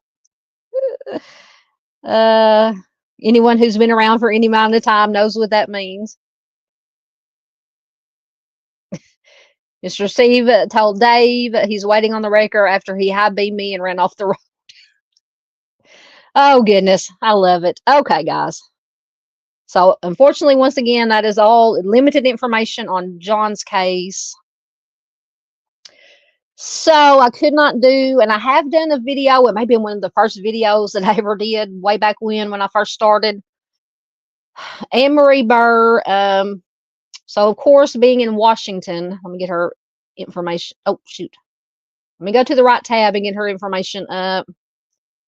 Of course, being from Washington, we have to have at least one that could possibly be a victim of Ted Bundy. And so I've looked into Amarie's case a lot and researched it, read a lot of stuff, listened to a lot of podcasts and things on Amarie. And this is, I can say, as far as I'm concerned, in my opinion, Amarie's case, she could possibly very well be a victim of it would have been a young Ted Bundy. I think he would have only been around 13 or 14 when she disappeared, but just things, coincidences, and I don't believe in a lot of coincidence. Now, I'm not saying that she most definitely was. And after I give you this information, and anybody, that looks into cold cases, true crime cases, especially things that could be related to Ted Bundy, I know you've probably heard Anne-Marie's case. But to me, this is one that possibly could be plausible that it might have been a young Ted Bundy. Once again, that's just my opinion. So this possibly, I say this every time, could be the oldest case that we feature tonight. It's from 1961. So Anne-Marie went missing on August 31st of 1961 from Tacoma, Washington. This is classified as a non-family abduction. Regardless if it was Bundy or not, it is pretty much accepted as a non-family abduction. She was just 8 years old when she went missing, and she'll be 72 as of 2025. When she went missing, she was 4'2" tall, 35 pounds, with blonde hair and hazel eyes. So there could be variations on how her name is spelled. She has red marks on her left hand. It says she has malformed fingernails due to a fungal infection. She was last known to be wearing a handmade ankle-length light blue nightgown with blue and white flowers, a small chain necklace with 2 religious medals that have engraved images of Jesus and the Virgin Mary, and a silver identification bracelet with her name, address, and phone number, and the phrase, "St. Christopher protect us." So Anne-Marie, so first of all, I'm just going to start out with the basic information that was on Charlie Project. So Anne-Marie was last seen in her home in the 3000 block of North 14th Street in Tacoma on August 31st, 1961. She shared her bedroom with her 3-year-old sister. At the time, her 3-year-old sister had a broken arm, and in the middle of the night, Anne-Marie brought her sister with a broken arm to their parents' room because apparently the sister's cast was bothering her. The sister, she was crying. So the parents told them just to go back to bed. And after that, that was the last time that Anne-Marie was seen or heard from. So Anne-Marie's mother got up at around 5:30 a.m. That's when she discovered that Anne-Marie was missing. So they said the front door had been locked and chained the evening before, but Anne-Marie's mother found it unlocked from the inside and open. There was a small living room window that they had kept open just a few inches. And then that morning, it was found open wider with a piece of red thread stuck in the jamb. A garden bench had been taken from behind the house and put in front of that window. A faint footprint was found outside the open window. They said it had been distorted by the previous night's heavy rainstorm, but authorities believe that it was from a kid's sneaker size 6 or 7. And so they believe that a small man or a teenager would have fit that size. So yeah, that is for a man, that's a male, that is a pretty small shoe size, I should say. And they said a similar footprint was found in the back of the house by the basement window. They said there was no sign of Anne-Marie anywhere. There was no sign of a struggle in the bedroom, or I'm assuming anywhere in the house. So her sister and her two brothers who slept in the basement had not been disturbed, but they did say the family's dog had barked that night. Apparently, Amarie's parents had heard it barking and assumed that they was just scared of the storm. Neighbors reported that in the days prior to Amarie's disappearance, they had seen someone in their yard peering into their windows, but they could not describe this person. So these are the kind of cases that just very few things give me the heebie-jeebies, or, the crawling, up the back shivers. But cases like this were just, most likely it was just whoever it was, some stranger in the middle of the night, just sneaking into your house. To me, that's one of my worst nightmares, just sneaking into your house and taking you, or taking somebody, one of your loved ones, especially a child. Ugh, those are kind of things that send chills down my spine. Anyway, so Anne-Marie's disappearance was treated as an abduction from the beginning. Authorities theorized that she was possibly taken by someone she knew. They did investigate SA offenders that lived in the neighborhood at the time, but they could link no one to her disappearance. There was one, it said one man did make a ransom threat that turned out to be just a POS that was just trying to get money. Had nothing to do with Anne-Marie's disappearance. Said they were charged with disorderly conduct. So a teenage boy who was a neighbor of Anne-Marie's family did fail a polygraph test regarding Anne-Marie's case. So he failed the first test. He passed this. He took it twice. He passed it the first time, or no, he failed it the first time, passed it the second time.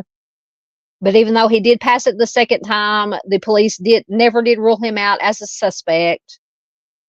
An extensive search of Tacoma turned up no clues as to Anne-Marie's whereabouts. Various suspects have surfaced over the years. Several people claimed to be her abductor, but none of the stories could be verified.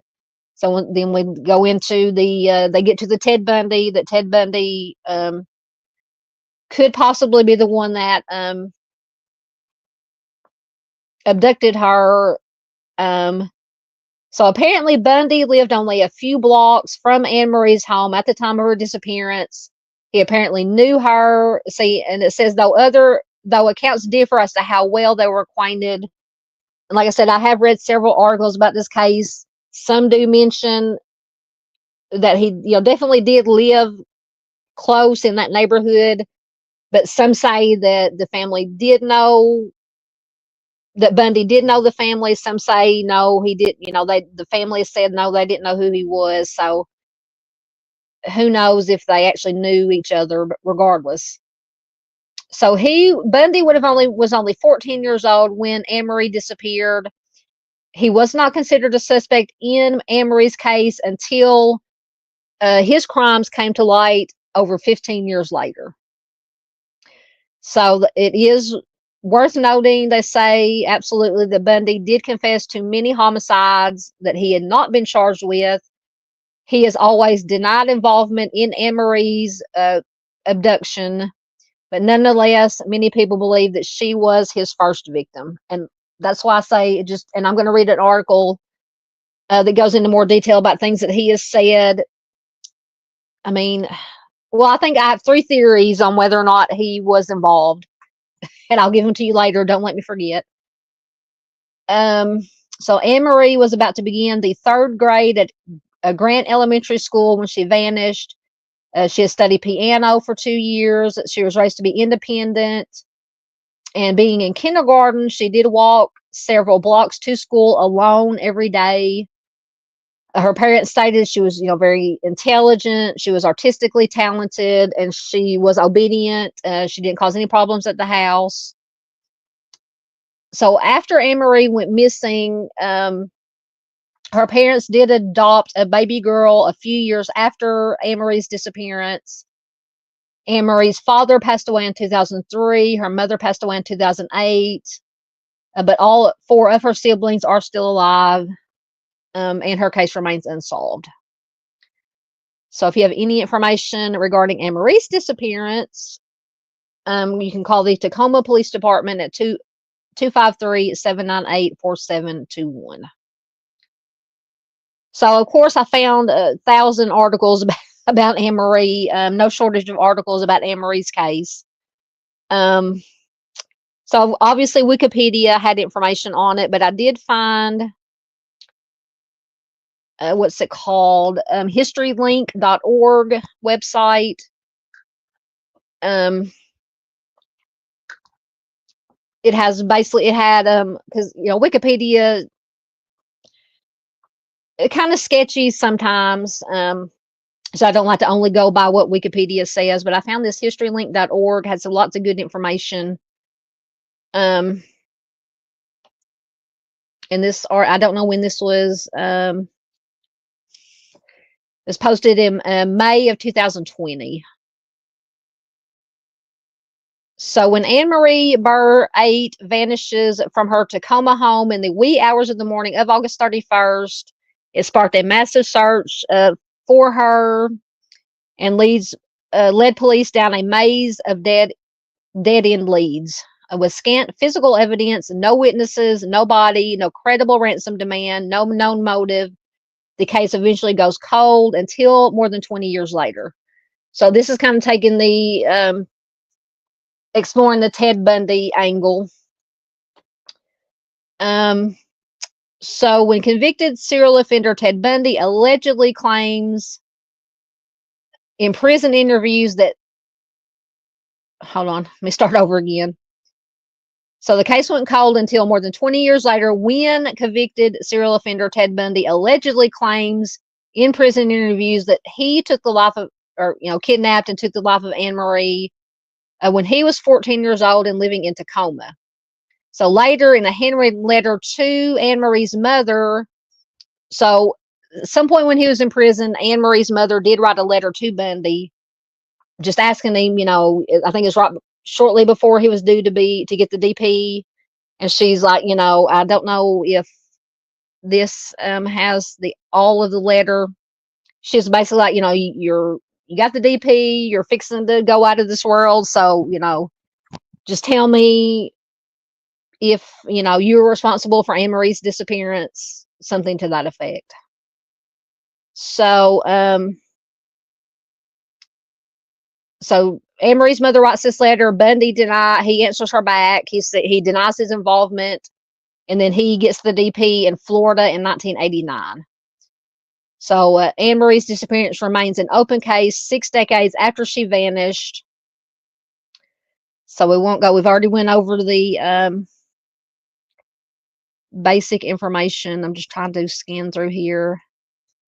So, of course, she spent the day playing with friends in the neighborhood. She was invited to sleep over at a friend's, but her mother wanted her home as she prepared the children for the beginning of school. Greg and Julie were permitted to spend one last night in the fort that they made in the basement. I'm assuming that's her siblings, the brother and sister that were in the basement that they mentioned earlier. Julie and Anne usually shared a room with Julie in the basement. Mary moved into Anne's room for the night. So that was the younger sister, Mary, I'm assuming, that had the broken arm that was in a cast. So Beverly, that was Anne-Marie's mother, said that she was exhausted from the warm weather. She hadn't been sleeping well. And for a couple of weeks, both Beverly and her husband, Don, had imagined that they heard noises in the yard at night. So that's another thing, just chills down my spine. So around 11 p.m. on August 30th, they locked the house. Don, who was the father, put Barney, who was the black Cocker Spaniel, on the landing between the kitchen and the back door. And Beverly put the chain lock on the front door. So a living room window, once again, was open just a couple of inches so that the wires to the TV antenna on the roof couldn't go through, basically. Back when we still had antennas on the TVs. So that evening, it rained very hard. The trees were blown down. The lights went out. Neighborhoods were in just darkness. When Beverly woke up at around 5:15 a.m., she checked on Julie and Greg in the basement. They were still asleep. She then went upstairs. Anne's bed was empty. Beverly went downstairs to the main floor and found that the living room window, the one that was always kept cracked, was wide open. The latch of the front door was undone and the door stood open. So that would have been done, had to have been done from the inside, the chain lock. Um, in her bathrobe, Beverly went to several nearby houses. She knocked on doors, asking neighbors if they had seen Anne-Marie. No one had seen her. She walked around to the side of the house. A garden stool had been placed beneath the open living room window. So she woke up Dawn, and they called the police. So apparently it rained around half an inch with these storms. Once again, people lost power. There was a brief item reporting that 8-year-old Anne-Marie was found missing from her bed early that morning. This is from news articles, and was believed to be a possible victim of amnesia. I don't know where they got that from. Police camped out in the basement of the house with a phone set up, hoping to record a ransom demand from a kidnapper. Obviously, one never came. By the second edition of the newspaper, there was a longer story with a photo of Anne-Marie. In the picture, she wears a paper lei that she wanted a function that summer, a headband, a blouse with short puffy sleeves, pedal pushers. So it just goes through some family history. Says North Tacoma at that time was a modest neighborhood. The houses were tidy. The Burr home, which is on North 14th Street, just off of Alder between Cedar and Junette. So keep in mind, it says there was a small orchard. I think it was an apple orchard next to the home or near the home of Mrs. Gustafson, which I think was a neighbor. It was a dense landscape of apple trees, thick rows of raspberry bushes. And at the end of the street were open ditches that were 30 feet deep, and they were apparently dug for a city sewer project. It says later, Beverly regretted teaching her children that the world was safe. Like many Tacoma families, she did not know that the city's police records were full of reports, basically SA offenders. So Anne's father did not trust some of his neighbors. He says one, including a woman across the street, who spent time. I don't know why he didn't trust her. So just basically, he didn't trust a lot of his neighbors. So let me get back down to this information. So as soon as police arrived at Anne-Marie's home, they interviewed her parents and siblings. Don Burr, who was the dad, and his brother Raleigh went to search the neighborhood. They examined construction sites at the University of Puget Sound, which is about 2 blocks from the Burr home. There were 7 campus buildings under construction that week. There were deep ditches and excavated sites. So apparently near one building site, Don and his brother apparently said what they saw was a teenager kicking dirt into a ditch with one foot. They said that, according to them, that whoever this teenager was had a smirk on his face. Don urged the police to search the campus, the University of Puget Sound campus. He said he would never forget the face of the teenager standing near an excavated site and watching them search for Anne. So it goes into this big long explanation, but basically the dad thinks that whoever he saw kicking dirt into that ditch was Ted Bundy, basically. So they're going through some other. So Beverly was 8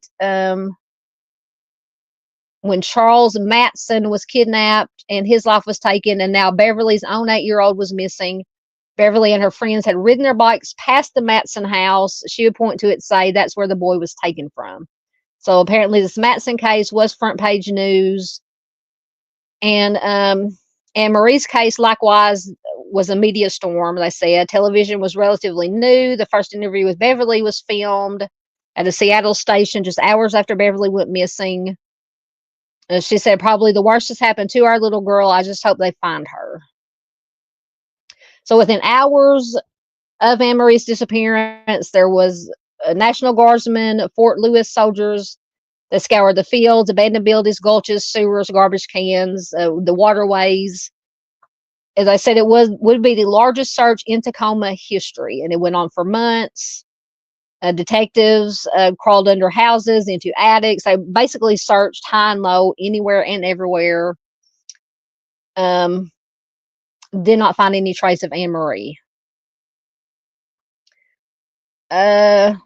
So on September 3rd, which was 4 days after Amarie vanished, the city did what Don Burr had suggested just hours after his daughter went missing.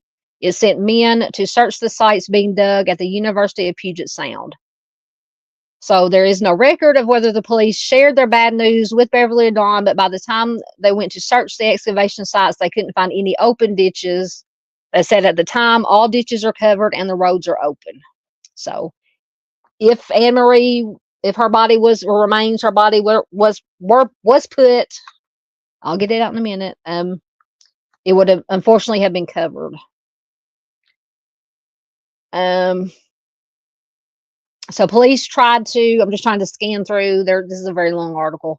They talked to little Mary, who's the, I think, 3-year-old sister that had the cast. Of course, she was too young to give them any information. There was very little to no evidence. It says a well-meaning relative had dusted the house. Of course, that would have destroyed or, hidden any kind of evidence. Once again, the police did find the red thread snagged on a brick under the living room window. The bench that the intruder had moved was taken to police headquarters for examination. Police thought it had a footprint on it, maybe from a tennis shoe about the size of a teenager's or a small man's foot. There was no sign of a struggle. Nothing left behind. So they asked, did that mean that Amarie knew whoever had entered the house? Had she encountered the man, presumably a man? In the living room, was it someone who knew the layout of the house and went directly to Anne-Marie's room? Or did she see someone that she knew lean through the window and ask her to open the front door? And when she did, she was grabbed and taken away. Why she didn't make any noise? Did she make a noise and she just was not heard? So let me go down to investigation and suspects. Tacoma police questioned thousands, they said thousands of people, and gave polygraphs to hundreds of people. It was the biggest manhunt in Tacoma history. The leading suspects included now I have questions about this teenage neighbor too. The leading suspects included a teenage neighbor. Apparently he was a boy who flirted with Anne. It does not say, well, it's a teenager, so shouldn't be flirting with an 8-year-old child. So I don't know if this is the one. I'm assuming this is the one that maybe they gave the two polygraphs to, that he passed or failed the first one, passed the second one, is still considered a suspect. They also suspected Anne-Marie's cousin. He grew up to be a convicted child SA'er. Sorry, I'm just trying to get through this, get to the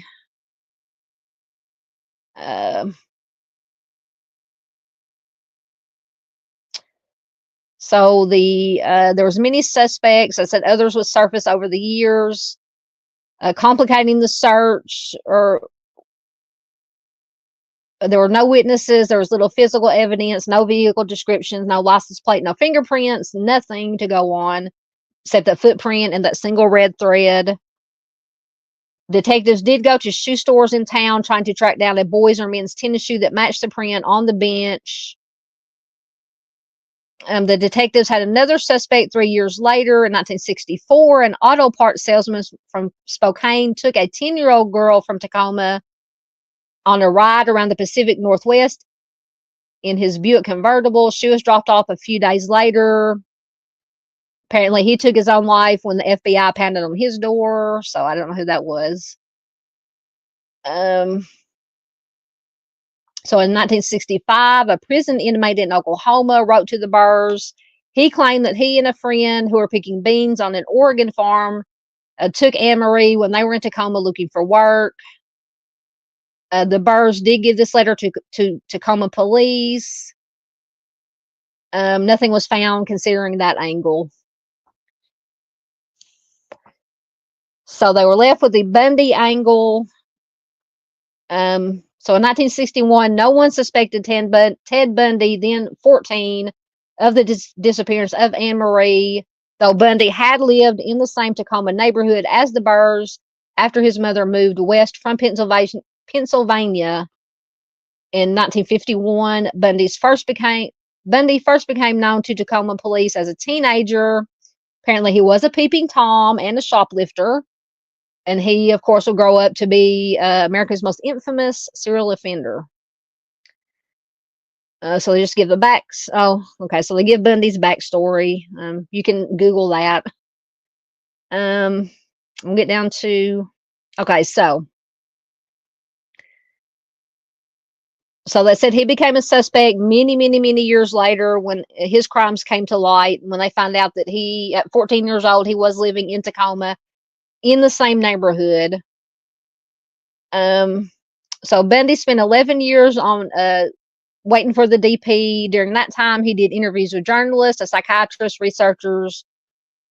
During audio taped interviews with journalists Stephen Michaud and Hugh Ainsworth in 1980 and 1981, Bundy, speaking in the third person, told them a story about taking the life of a young girl in an orchard in 1983. Beverly and Dawn Burr read the book based on these interviews. It's called The Only Living Witness.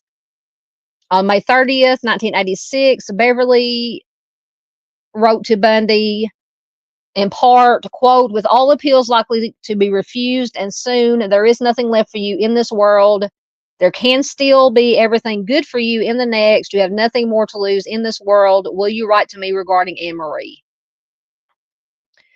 So in response, Bundy answered within a few days. He wrote, quote, "Dear Beverly, thank you for your letter of May 30th. I can certainly understand you doing everything you can to find your daughter. Unfortunately, you have been misled by what can only be called rumors about me. The best thing I can do for you is to correct these rumors and these falsehoods. So first and foremost, I do not know what happened to your daughter, Anne-Marie. I had nothing to do with her disappearance. You said she disappeared August 31st, 1961. At the time, I was a normal 14-year-old boy. I did not wander the streets late at night. I did not steal cars. I had absolutely no desire to harm anyone. I was just an average kid. For your sake, you really must understand this. Again and finally, I did not abduct your daughter. I had nothing to do with her disappearance. If there is still something you wish to ask me about this, please do not hesitate to write again. God bless you and be with you. Peace, Ted." So what makes it interesting is that same year, like I said, don't let me forget to give my 3 theories about whether Ted Bundy could or could not, why he told this particular story. So that same year, Bundy again told the story of the homicide of a girl in an orchard. Bundy met with Dr. Ronald Holmes, who's an associate professor of criminal justice at the University of Louisville's School of Justice Administration, who had a 2-year grant to study serial offenders in the U.S. So Bundy told this gentleman that he had, quote, stalked, strangled, and mutilated certain parts of his first victim, who was an 8-year-old girl who mysteriously vanished from her Tacoma home 26 years ago. So his admission did not make news until the next year when Holmes presented a paper to a conference in Colorado.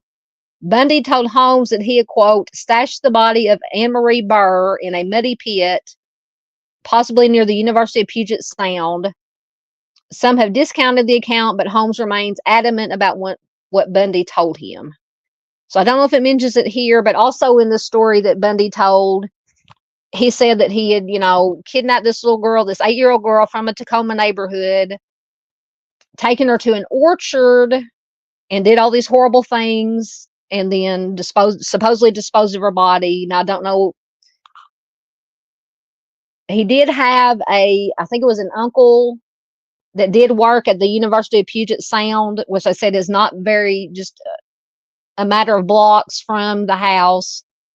And they said that Ted Bundy would have walked very close to Anne-Marie's house on his way back and forth to go visit his uncle at the university.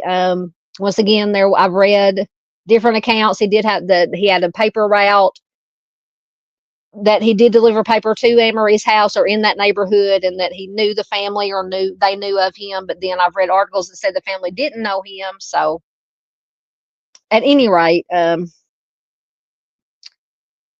so after after Amarie disappeared, Beverly made sure that the story continued to receive news coverage. There were frequent updates in the newspapers. At the 6-month mark, the 1-year anniversary, and when Beverly and Don adopted a baby girl, when they moved from the home on 14th Street to a different place in the mid-90s, apparently Beverly received a telephone call from a psychiatrist in Tacoma. Apparently he had a patient, he said, who believed that she was Amarie. Apparently that came to nothing. They did said they encouraged the girl to do a DNA test. I don't know if she did or not. So in 1999, 38 years after Amarie vanished, Beverly and Don held a memorial mass for Anne.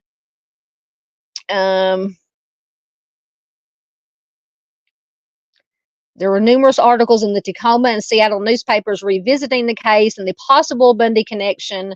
By then, Beverly was glad that she didn't know what happened to Anne. She said, quote, "I still think it was someone she knew." But she was glad that she didn't know the details of how Amarie died.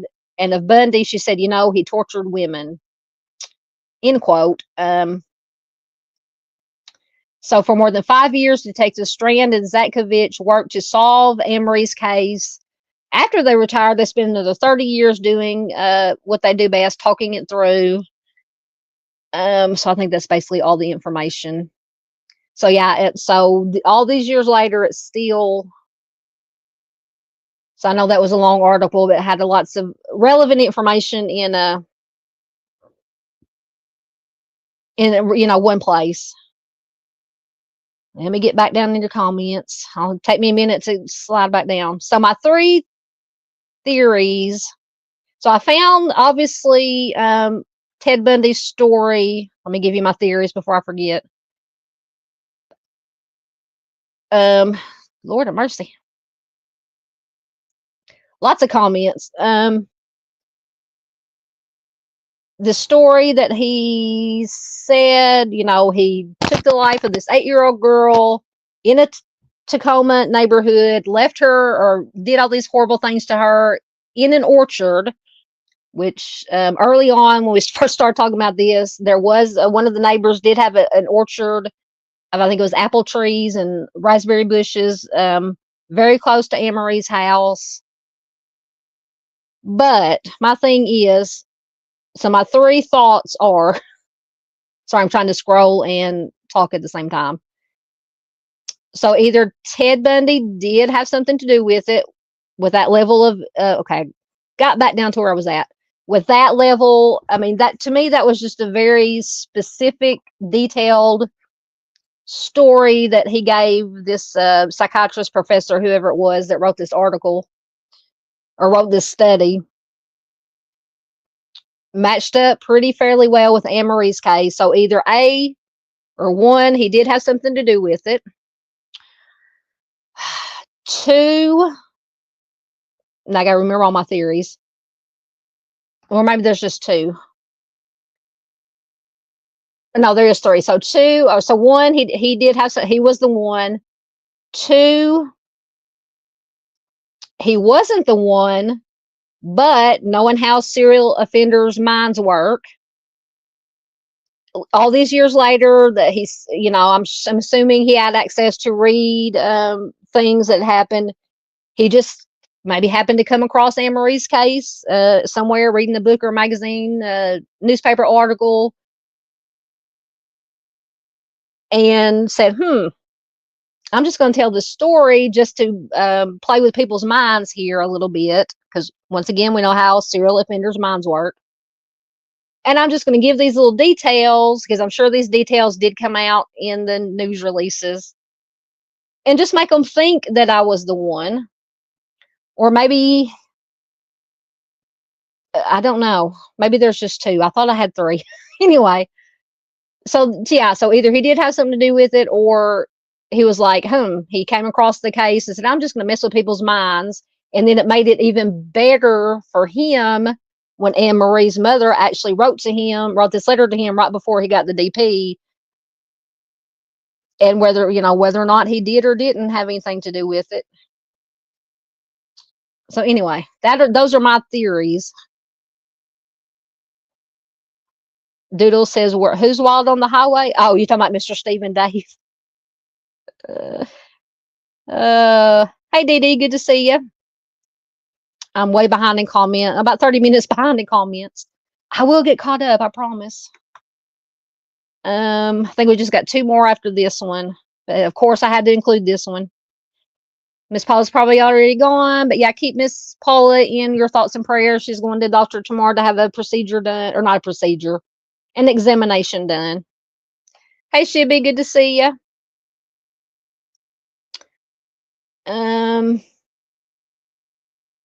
Dave is going to write out Mr. Steve to Mrs. Steve, apparently.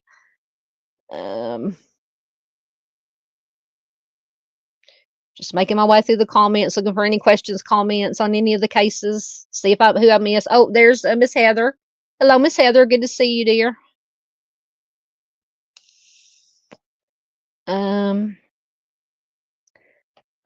Miss PJ says she and Bundy have the same birthday. Interesting. I didn't know whether to say cool or not. I don't know if it's cool to have the same, which you can't help it, obviously. Have the same birthday as a serial offender. Thank you. Shibby says, I like these. Lots of cold cases need and deserve attention. Absolutely. Yeah, we were talking earlier, somebody, or Miss Doodle was talking about on her live stream this afternoon, once again, that she's gotten comments too, just like I have, that, why do you feature these cold cases? They're 100 years old, doesn't matter how old they are, how long their case, how long it's been since they were missing. They deserve to have their names and faces out there. They have family, could have family still alive that want to know what happened to grandma, grandpa, great grandma, great great grandpa. It's just, everybody deserves to have their story out there, no matter what. That's just my opinion. Yes, I have read that. Mr. Steve, always with the information, and he is a professional, as I am not a professional. Said Bundy did have a history of taking children into the woods as a teen. See, yep, that's another thing that makes me think that possibly he would have been 14, 13, what they say, 14 years old. And just, I don't know, something to me about that story. Either he knew those details because he did it, or just as plausible, he just saw them when she went missing, and then all those years later, 30 years later, decided, hey, I'm just going to F around with people and see if anybody catches on to what I'm saying, and that he didn't have anything to do with it. And then once again, like I said, Marie's mom writes to him, so it's like, ooh, it's even better. I've got the mom wanting answers, and I'm just going to play with them. So in his letter, he said, I had nothing to do with Marie. It wasn't me. But once again, you can't really, in my opinion, you can't really ever trust anything a serial offender says. So either he really didn't have anything to do with it, or he was just once again messing with her mom's mind, and it was him, and he said, no, I didn't have anything to do with it. So anyway, those are my thoughts. Yes, she was tiny. Yep, 4 feet tall, 35 pounds.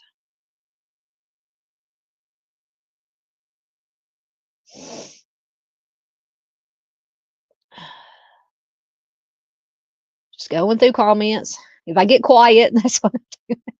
I know when I don't have my cam on, it's hard to see what I'm doing.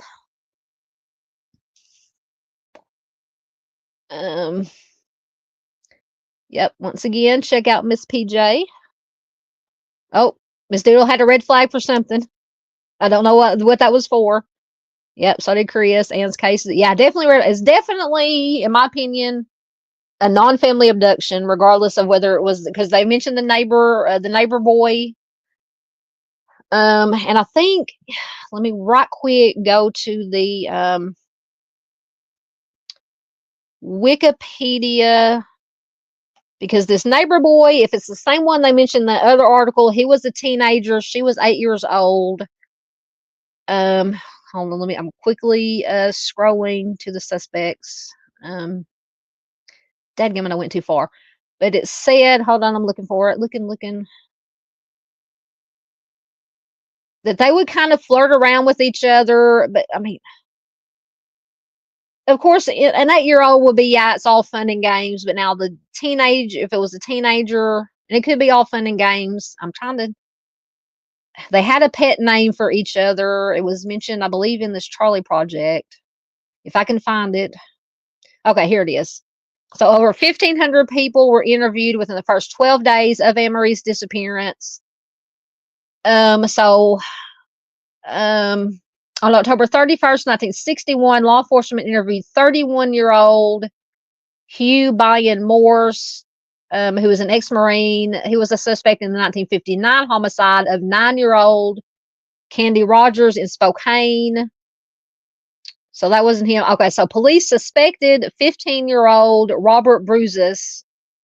Once again, I don't know if I'm pronouncing it right. It's spelled Bruzas. So Bruzas. He was a neighbor of the Burrs. Bruzas was very friendly with Amarie. They often played together. Once again, no, the age difference. Not saying, that 15-year-olds can't hang out with 8-year-olds, but still. So police suspected a 15-year-old. Okay, I already read that part. They often played together. Their friendship was even reciprocated and flirtatious, with Amarie calling him lover boy and Bruzas called her my girl. So there was no evidence to prove that this neighbor was linked to Amarie's disappearance. He underwent 2 polygraph exams. He failed the first one, which he claimed was due to his heightened nerves. He later passed the second one. So that was the neighbor. So that would be probably the first on my list. Bundy would be second, probably. Or, there was no evidence. Okay, so I'm repeating myself. In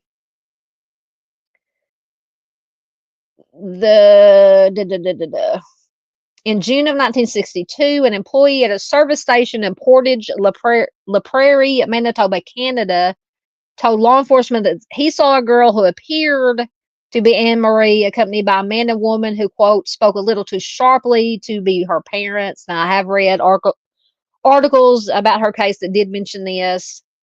The employee claimed that Amarie mentioned that she was from, or that this girl mentioned that she was from Tacoma. So in the winter of 1964, law enforcement attempted to arrest Ralph Everett Larkey in Portland, Oregon. So this is the one they mentioned in the other article. Larkey had been accused of kidnapping Gay Lynn Stewart, and he was considered a possible suspect in Amarie's disappearance. He was the one that took his own life before police were able to apprehend him. So those were the main potential suspects in Amarie's case. So what do you guys think? Who would be your, to me, first 2 would obviously be this neighbor boy, because to me, it's just, unless he was a babysitter, this 15-year-old boy hanging out in the neighborhood with the 8-year-old little girl, I just can't wrap my mind around that. I'm not saying, once again, because this was back in the 60s, that it was more innocent times back then, but maybe just because we know so much nowadays about predators that I just have always, my mind is in predator mode when, I don't know if that's a good thing or a bad thing, maybe a little bit of both. Anyway, yes, her little smile is just, all right, back to getting caught up in comments. And I think we just have a couple more. So much for it being, maybe 3 hours. I think we have 2 more after this one. But like I said, I've always been very interested in Amarie's case, and I got to go back and look through my playlist. She was one of the first videos I think I did before my even live stream. I started doing live streams was on Amarie's case, because I've just always been I use the word fascinated, but that makes it sound like I'm not serious about it, but I am. But that's just one of those cases that caught my attention. Um,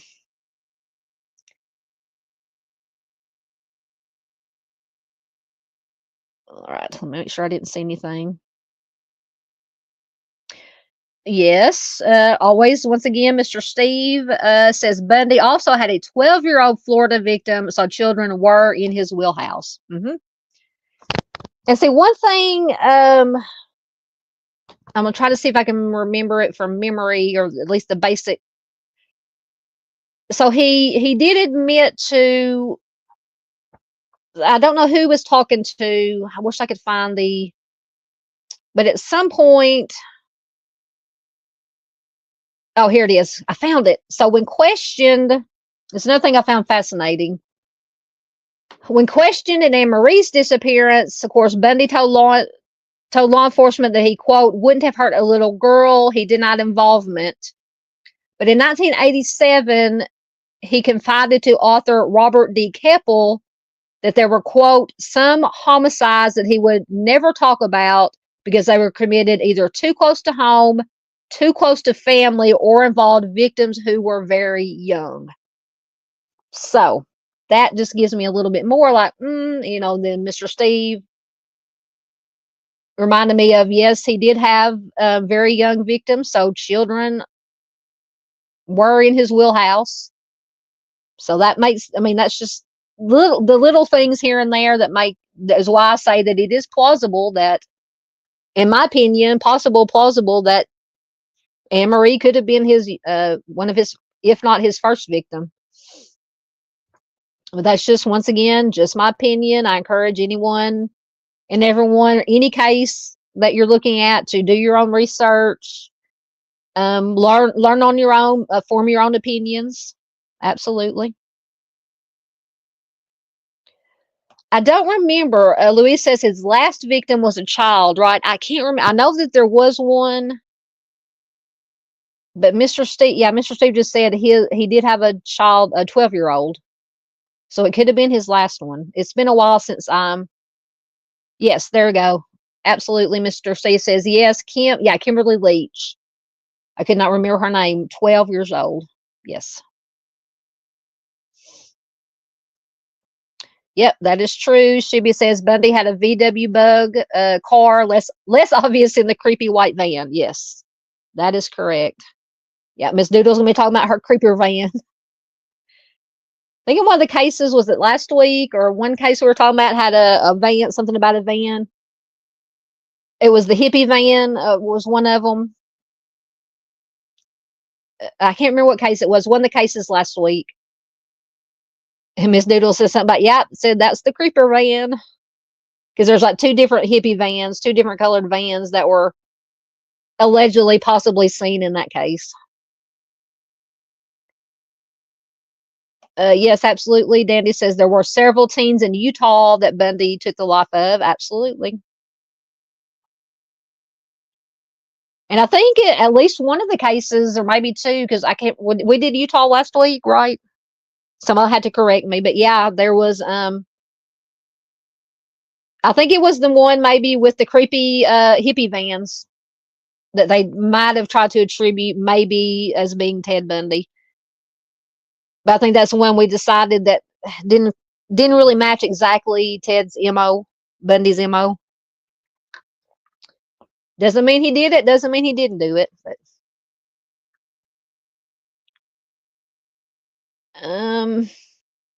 Miss Doodle says the good old days. Are you talking about it? Is that when I mentioned, I'm so behind in comments, the antenna back when TV still had antennas, those metal antennas that you had to go out and turn the antenna to get the station to come in. At least we did out here on the farm. Once again, anybody coming in late, please remember to do all the things. Hit the like button, subscribe if you haven't already. If you are interested in the content that we have here. Like, comment, share. Sharing is the most important thing we can all do to all these wonderful creators that come in here. Yeah, that is true. Dandy says, knowing how false reporting is a thing, I sometimes wonder how accurate some of these older articles are. Yes, I agree. You accidentally did what? What? I don't know how. Oh, she's here. I can see Mustang. Sorry, Artist says, oh my God, I accidentally hid Mustang. Please fix it. She commented just right after you did, so I'm assuming oh, Doodle fixed it. Okay. Absolutely, Miss Doodle is on it. Sorry, when I get to read in these long articles, I get in la la land here. Yes, absolutely. Check out Miss Barb at Timmy's Legacy.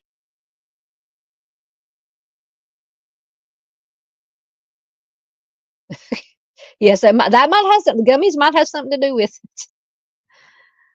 Oh, Artist said oh yeah, he was trying to get his cat off the phone.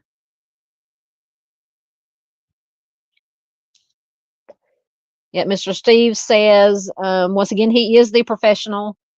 He says I've spoken with at least 3 serial offenders, all psychos / animals, yes, who spoke of crimes like discussing how they like their coffee with no emotions. I know it's just I think about BTK when he did his what is it called when he has to stand up when he was given the plea deal or whatever and he had to stand up allocute. I think that's the word. We had to stand up and basically tell everything he did and who he did it to and that was just he just did it with a straight face, no emotion, exactly like Mr. Steve said, just like they're ordering telling how they like their coffee. Just that's another thing that sends shivers up my spine is that BTK. I think it was BTK. Yeah, when he did his allocution or whatever the word is. I don't know how to use my words tonight, even worse than usual. Oh, see, somebody, yeah, Mustang says, yeah, Mr. Steve, that's how BTK confessed. See, Mustang knows what I'm talking about. I'm glad I'm not the only one. Yeah, it was just no emotion, no nothing, nothing.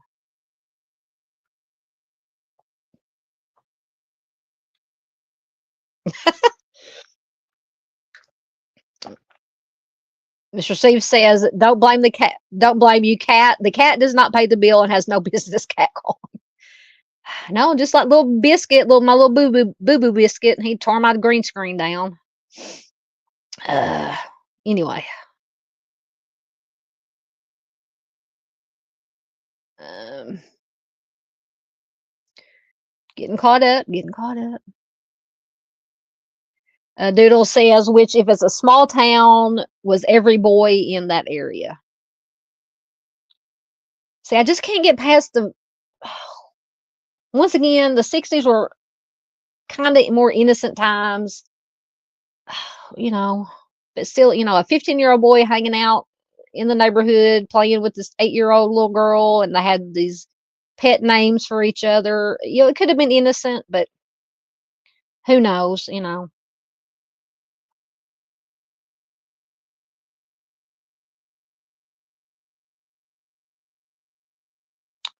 So Boston says it's hard for people to understand a true psycho. I really had no idea either until the time I had to meet the bad man. Oh my goodness. They aren't really human. That's the only way I can describe one, a psychopath. Absolutely. Absolutely.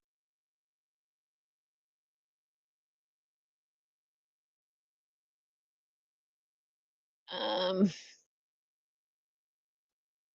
yep. No white van, no white vans. Yep. Boston says they have no compassion, no emotions. They're just some kind of flatline freak. Yeah, absolutely. That describes perfectly what I was talking about watching BTK.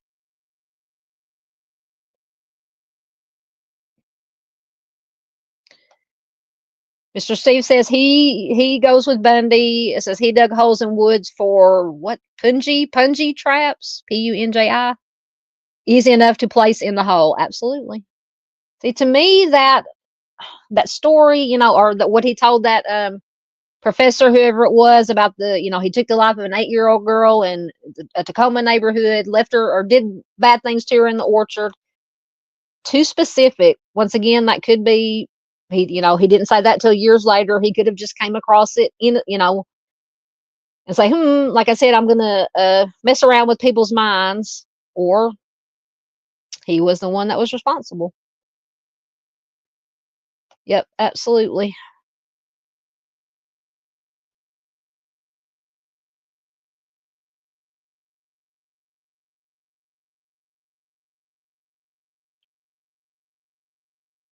Still getting caught up.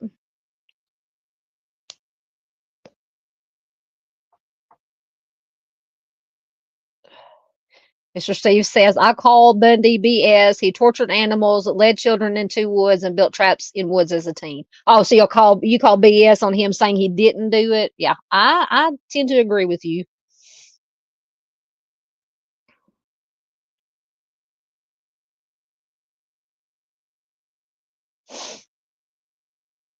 Um,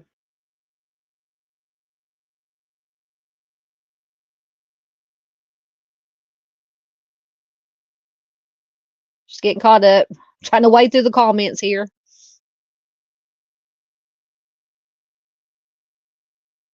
Mm. I was reading a Boston Christian's comments talking about the bad person. Mm.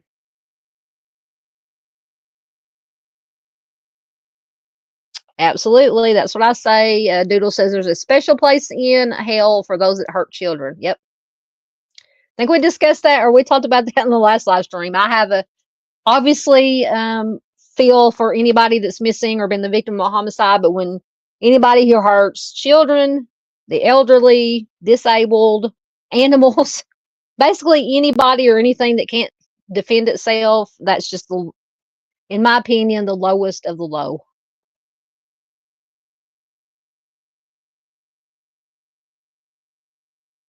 Um,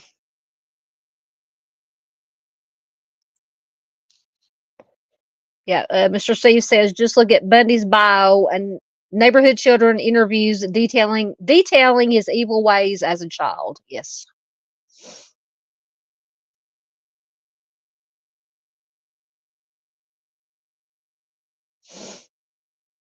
See, I'm gonna have to. Where'd it go? Yeah, Dandy says that she was just revisiting Bundy a couple weeks ago, but got busy watching. Yeah, I'm gonna have to freshen my memory up about Bundy. Every time I talk about this case, I'm like, I got to go back down the Bundy rabbit hole.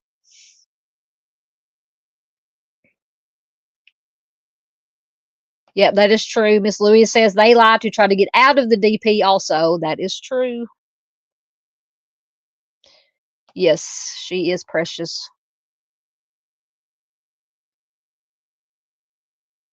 Yep, Miss Doodle says everyone deserves to be found and a proper resting place. Yes, ma'am. That's why we cover these cold cases.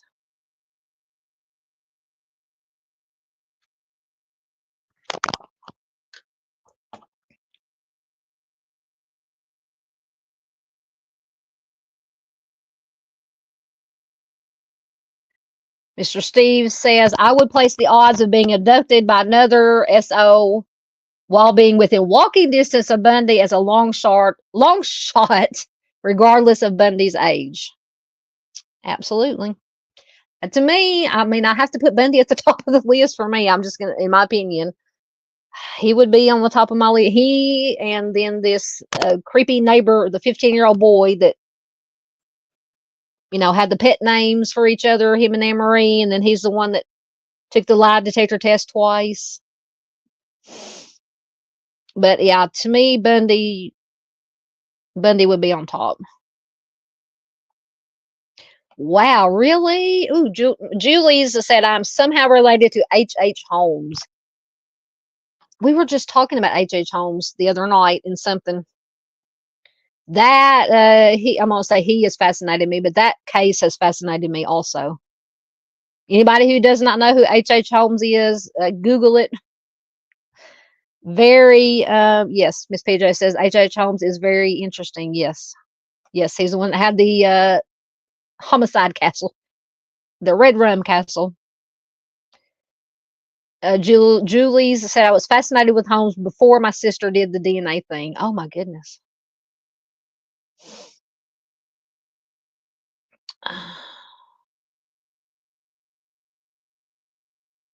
Yeah, see, that's what I thought. Doodle says an 8-year-old flirting? Question mark. No way. That's not even an age to know what flirting is. I know. That's what makes me think the neighbor boy, initiated those kind of actions and things, and to make her feel comfortable with it, kind of like a grooming kind of thing. That's just my opinion. Once again, I don't know for sure.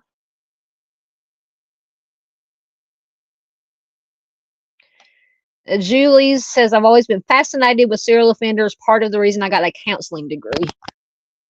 Excellent.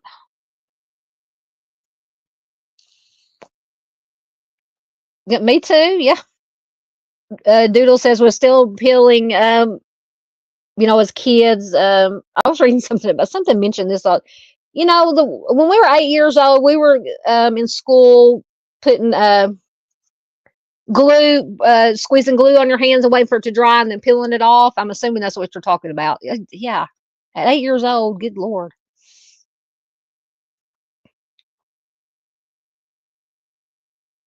And Miss PJ says he's still interesting though. Well, I like the psychology aspect of the cases. I'm very big in psychology. Yes. Yep. Dandy says anyone who claims a child is, quote, flirting is a douchebag, basically. How disgusting. I know that. See, I'm glad I'm the only one that gets those heebie jeebie predator vibes. Doodle says, no way. That makes me question her upbringing then. Yeah, I thought about that too.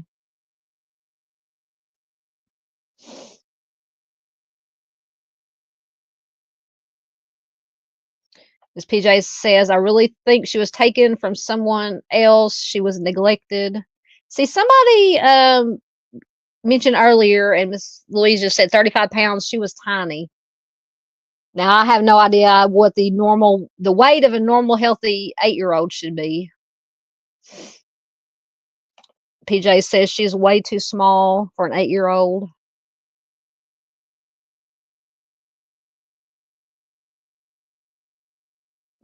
I'm so sorry to hear that, Dandy.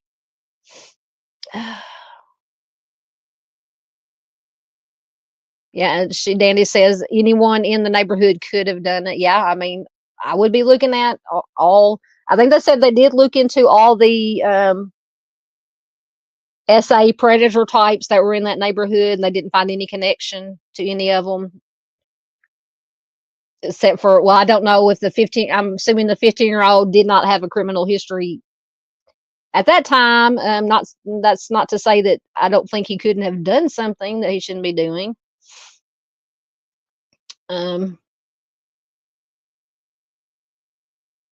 Oh, Miss PJ, she reads my mind, or I read her mind. She says normal weights for 8-year-old females, 5th percentile, 42 pounds, 50th percentile, 57 pounds, 95th percentile, 73 pounds. So yeah, if she was just 35 pounds, I mean, I don't know. Some people are built small. I don't know, but that is a good thought. Julie says, what was the teen boy's name and what happened with him in the later? Yeah, that was that Bruises guy. Let me find him again. It was Robert Bruzas, Bruzas, Bruzas. Now, aside from the information I gave about supposedly she called him lover boy, he called her my girl. He failed the test first, passed it second. Other than that, it doesn't give any information that I could find. I'll have to look into it again of if he went on to have any kind of criminal history, after that when he got older. But I will definitely look into it. I'll say I'm gonna have to revisit Bundy in this case again. I knew Doodle was gonna come in with the creeper van. Just I side-eye the ice cream man in his creeper van. Oh God, I don't want to get off topic. We might have to do true crime. I'm gonna try to do a true crime after dark Thursday night. and I was watching, of course, something from YouTube. It was about something, I don't even remember what it was. I don't want to get started because I got to get finished up with this tonight. About, I don't remember how long ago it was, about someplace there was some weird people going around in these ice cream vans, ice cream trucks, and they thinking that had been kidnapping young females. And then there was a video that these well, I think they were of age, actually, the 18, 19, 20, 21, took of this like creepy white van. It was an ice cream truck that was following these two girls around the town or the city. Anyway, it made me think of Miss Doodle when when I saw the white truck or the white van. Anyway, I'm gonna have to look that up again, and we might have to talk about. I may just have like an open chat. We can just talk about whatever. Yeah, Miss Barbara's talking about, yeah, the hippie van. Yeah, it was the creepy hippie van. It was from last week. One of the cases last week.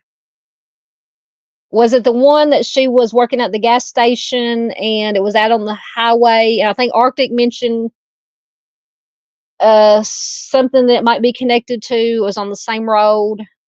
It's coming back to me slowly. See, I think those hippie vans are cute, but they can be creepy also. Yes. Snowing, and I'm outside turning the antenna so my granny can watch Knots Landing. I know. I'm glad I'm not the only one who had to go out and turn the antenna to get whatever channel we were watching. Yep. Also full on the inside of on the rabbit ears, and the kids were the remote controls. Absolutely. All right, well, hurry up. I think I'm almost caught up. Okay, so I think Miss Louise had asked Mr. Steve about how far away Bundy was. Mr. Steve said he looked up the Burr and Bundy homes. It only says same neighborhood, not the distance. Yeah, and was talking about earlier that I think I read it in articles. It wasn't in either of these things that I read tonight, but I think it was his uncle or one of his male relatives worked at the University of Puget Sound, which they said was just blocks away. And then apparently Bundy had walked back and forth from maybe his house to visit with his uncle or whatever at the college, at the university, and that he would have the path that he took would have come very close to Amarie's house. So, I mean, and then, like I said, I've had conflicting, some say that he was a paper boy in that neighborhood and that the Amarie's family knew of him just from seeing him as a paper boy. And then I've read statements where his mom or her mom said that, I guess after all these years later, when Bundy, or when he said that story or whatever, the story that I guess she was shown a picture of Bundy and said that she didn't know who it was, that she had never seen him before, but she still wrote the letter. She wrote the letter to him in prison. I know. See, I've never. Yeah, there.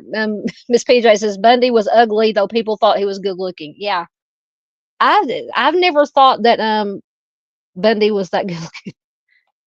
I mean, I can't think of any serial offender that I've ever would say, hey, he's nice looking.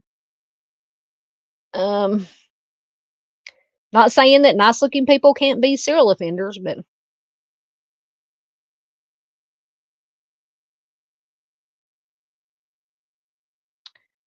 Dandy says, was it the stranger or was he just a scapegoat for someone in that neighborhood? Y'all, you talking about some of the other suspects? Oh, I love to watch Dallas. Wasn't Knots Landing a spinoff of Dallas? I didn't watch Knots Landing. We didn't watch Knots Landing that much. We did watch Dallas religiously when it was on. Absolutely. I knew somebody was going to go there. Who shot JR? Yep, I remember that too. See, Arctic's going to be taking me back to my childhood, young adulthood.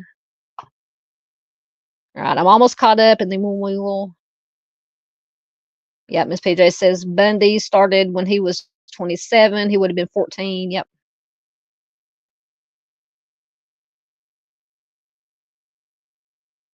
Um, That it's odd that Miss Peggy mentioned this. Is the only soap opera I've ever liked was Dark Shadows. Original, new one sucked. It was probably repeats because I don't remember what. I was born in 71. I don't remember when the original Dark Shadows was on. I know it was in black and white, but so I was probably watching repeats of the original. I think that is what got me hooked on, because anybody who look up Dark Shadows, Google it. It was basically a soap opera, but they were vampires. I think that's what started, because I watched it when I was very young. I think that's what started my obsession or my interest in the vampire movies, horror movies, things of that nature, because I watched Dark Shadows. That's my story, and I'm sticking to it. Yes, it was the vampire one, Mustang. Yes. Oh, Barnabas Collins, was that the name of the main guy, the main vampire? I remember Barnabas. Yep. See, and I don't think I ever watched any when they rebooted it. I remember when they rebooted it, but I don't think I ever watched any of the new, because I'm like, nah. Miss PJ says, I think people should read his background, his activities started in 1974. Yep. Same neighborhood. Yep. He was in this, at least in the same, lived in the same neighborhood. Now, I don't know how big in that part of the area, how big their neighborhood, they consider it a neighborhood. How,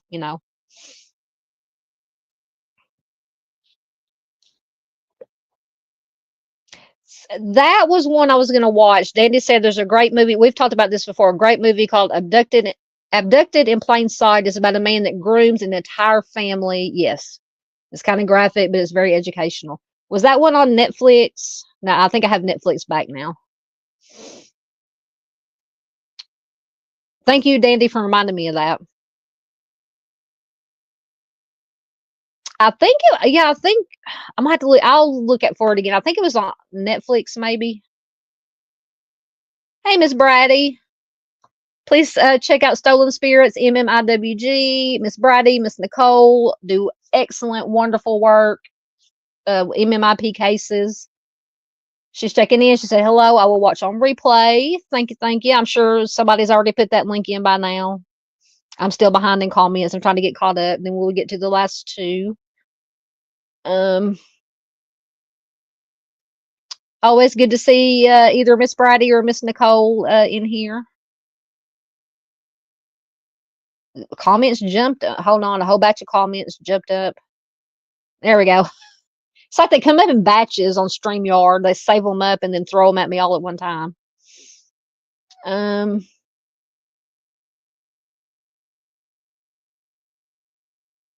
You're fine, Miss Brady. No need to for anybody to ever apologize.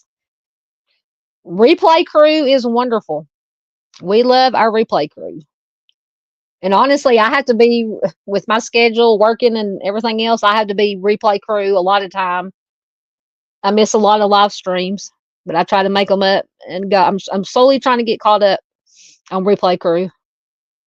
Yep. See, Mustang agrees with me. She never thought Bundy was good looking either. Yeah. Like I said, I don't think there's been any famous serial offender that I've, because that's what honestly sparked my looking into serial offenders, sparked my interest in true crime. And then I'm still interested in them. Don't get me wrong. But, as I got older, I started looking behind, not focusing on the offenders, but focusing on the victims, the missing, the families, and what they have to go through. But yeah, I can still go down some, still do go down some serial offender rabbit holes every once in a while.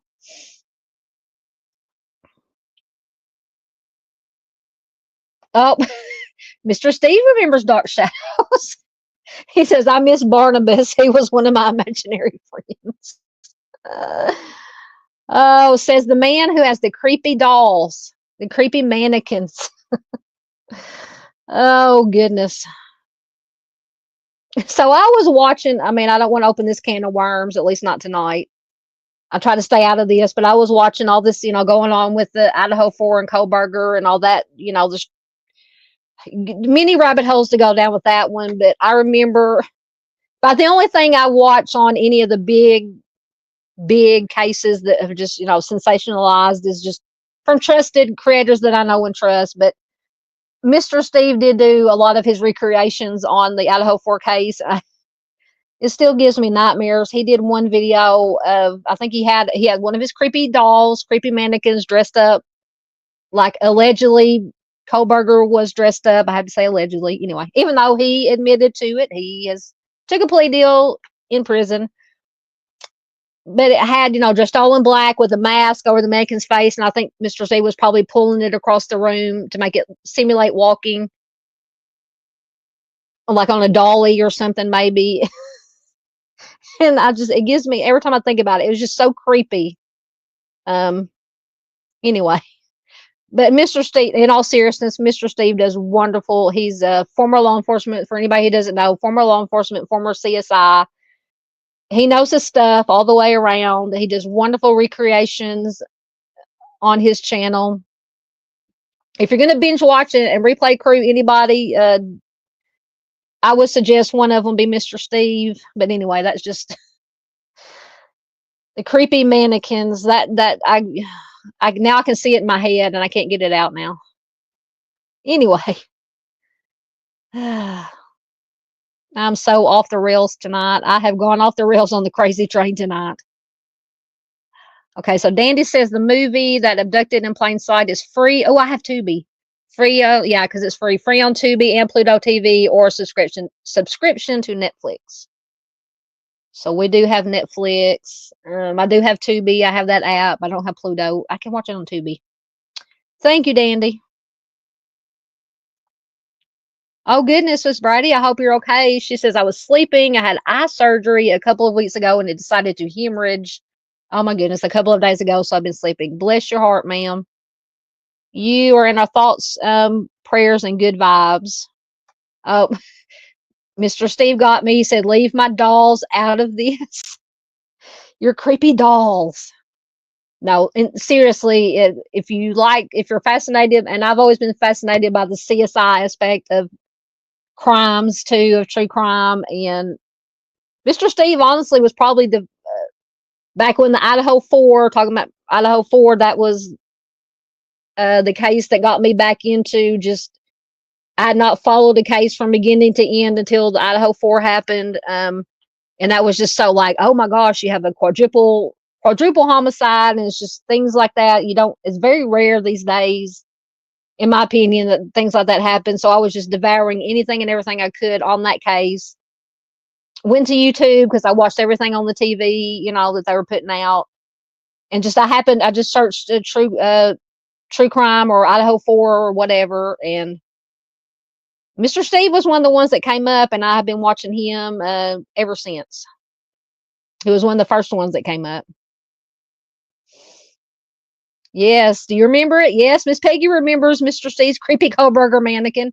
I know. It was just the way that it was shot. I can just see it coming towards me. It was just very creepy. It was very interesting, very informative, but it was also very creepy. Absolutely, Miss Brady.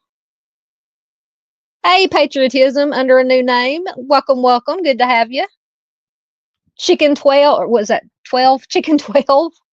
You guys got to quit changing your names. JP is always doing that to me too. But no, seriously, it is always good to have patriotism here. Okay, I am caught up, so we will quickly get to the last two. So we have another young one, 8 years old again. This is David. Let me get this information. David William Adams. Let me get a quick drink. So David has been missing since May 3rd of 1968. So I think Amarie's case technically is still the oldest one that we've covered tonight. From, once again, I don't know if I'm pronouncing this right, Issaquah, Washington. He is a white male who was just 8 years old when he went missing, who would be 65 years old as of 2025. At the time he went missing, he was 4 feet tall, 50 pounds. So see, we're talking about the weight of Amarie. So she was 8 years old, around the same height. She was 35 pounds. And so David was 4 feet tall, 50 pounds. So that does kind of put it in perspective. Anyway, He was last seen wearing a green and brown plaid shirt, jeans, and high top shoes, and he has brown hair and blue eyes. So David was last seen in Issaquah, Washington on May 3rd, 1968. After school, he took the bus to his family's home on Southeast Tiger Mountain Road. Apparently, they'd moved into the house just 2 months earlier. David went to a friend's house to play. He was supposed to be home by 5 p.m. Around 5 p.m., he called his mother and asked to stay with his friend for longer, but she told him to come home. So he set off on a local trail that was a shortcut home, but he never arrived. So after around 15 minutes went by, David didn't return home. His mother called David's friend's house to find out why he had not come home yet. And then that's when he found out that David had left to go home, and he was not at that house anymore. So an extensive search of the area turned up no sign of him. He has never been seen or heard from again. Authorities initially theorized that he had fallen down a mine shaft or was attacked by a cougar. Now, I don't know about this part of the country, what the terrain is like, mine shafts, what the predation animal threat would be. But apparently now, or sometime after that, they believe that he was abducted. So in 2009, police announced that they were looking at a former neighbor. So once again, we have a neighbor, which makes sense, as a possible suspect in David's disappearance. He was 20 years old in 1968, and authorities believe that he was the last person to see David before his disappearance. So I don't know how they came to this. Well, never mind, I do now. If I would keep reading. So tracker dogs apparently traced David's scent to this man's home, and investigators stated that he was, quote, very evasive during questioning. He did not have a convincing alibi, and he failed a polygraph. So the man, who now lives in Lewis County, Washington, does maintain his innocence. David has 5 siblings. He is the second oldest child in his family. He was a 3rd grader at Clark Elementary School in 1968. They say he was a good student. Both of his parents are still alive and still live in the area, and his disappearance remains unsolved. So if you have any information, you can call the King County Sheriff's Office at 206-296-0970. Let me see what I had on him. Oh, man. Okay, well, that site says it's not working. I think I had 2 articles. I think that one site, it didn't have really a whole lot of additional information. But apparently, talking about this neighbor, if the article will come up. So this is from the IssaquahReporter.com. It is from December of 2009. Police grill former neighbor again over 68 disappearance. So detectives working out of the King County Sheriff's Office Cold Case Squad are taking another look at the disappearance of an Issaquah boy on Tiger Mountain over 40 years ago. Detectives are re-examining a former neighbor as a person of interest in the 1968 disappearance of 8-year-old resident David William Adams. The police interviews are intended to determine if the man, who is a former neighbor of the Adams family near 15 Mile Creek, could be investigated as a suspect or ruled out altogether. Sheriff spokesperson Sergeant John Urquhart, once again, I apologize, Urquhart, Urquhart, said the investigation was reopened thanks to the formation of the Sheriff's Cold Case Squad this April. Keep in mind, this was back in 2009, which is reviewing more than 175 unsolved cases still on the books. So, Sergeant John, because I can't pronounce his last name, I apologize once again. So, Sergeant John said that he believed foul play was involved in the Adams case, and that the neighbor was the last person to see him alive. The sergeant said he has been a person of interest for several years. It is certainly worth taking another look at. They never did release this gentleman's name publicly. The person of interest, now in his 60s, is a Lewis County resident. So according to court documents obtained by the reporter, the man was very evasive during the search. Detective Scott Tompkins, a member of the cold case team, said the man took a polygraph during his most recent interview and failed. Tompkins filed for a search warrant pertaining to the man's cell phone records last month as part of the investigation. He said, "We are following the evidence until it runs out or tells us where to go." So enough cold cases have developed promising leads to prompt investigators to create a deck of playing cards. Now, I have heard of these cards with 52 profiles of the cases displayed on front of the cards. David Adams is currently featured on the front of the Ace of Spades. They hope that passing the playing cards out in state prisons and jails might generate more leads to solve the long dormant cases.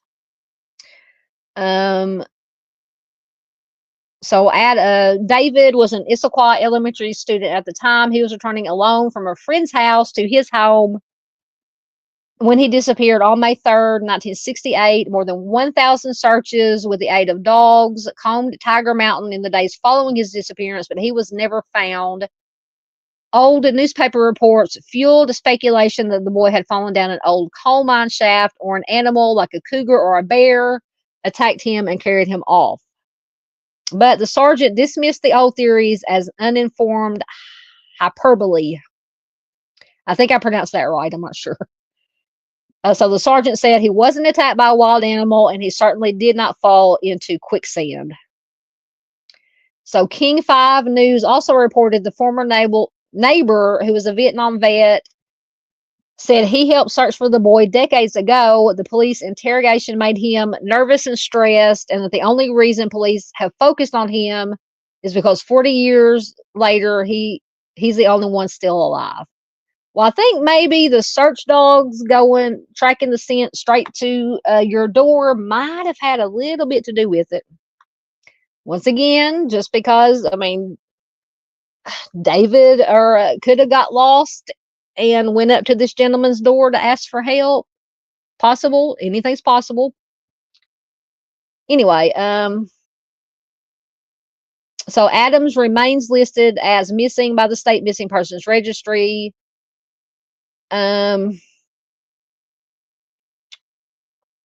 So they just go on to talk about this cold case unit that was formed. So yeah, not much information, but yeah, he was questioning why. The scent led you right to your door, which once again could be completely innocent. David could have been wandering around playing and just walked up there and walked back. He could have been lost or needed something and walked up there to ask for help, or something nefarious could have happened.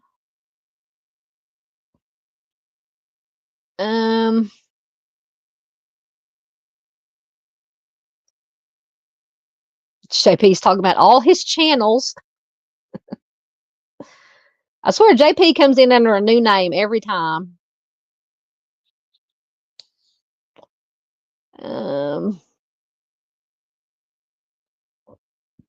Yes, Doodle says he is adorable. I know. He is. JP said he's more handsome than me. Good looking young man. How sad. Yeah. Yep, 8 years old. Yeah, Doodle says, see the problem here? Neighbors. I'm glad I live in the woods. Yes, I'm glad I live on the farm. Our closest neighbor right next door, my uncle lives in my grandparents' house that they lived in before they passed away. And down the road and around the corner, we have, people that that our family has known their families all their lives, but yeah, I'm glad I couldn't deal with neighbors for many different reasons. Thank you, Miss Brady. Okay, so Miss Brady says, going to close her eyes again. Yes, we do hope you get to feeling better soon. Doodle, you can show Southern and Arctic the pictures in private if you want. Ooh, I missed something. Have a good night, everyone. Much love. Absolutely, Miss Brady. Yeah, Miss Barbara says he looks so sweet, sweet eyes. I know. The kids get me.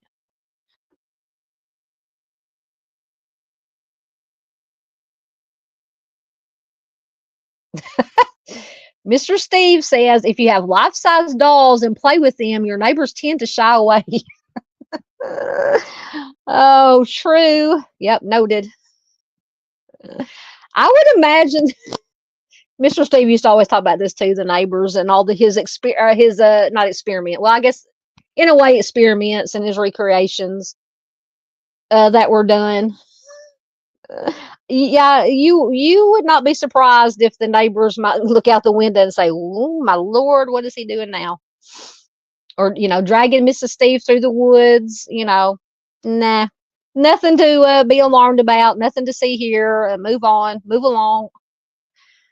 Oh goodness.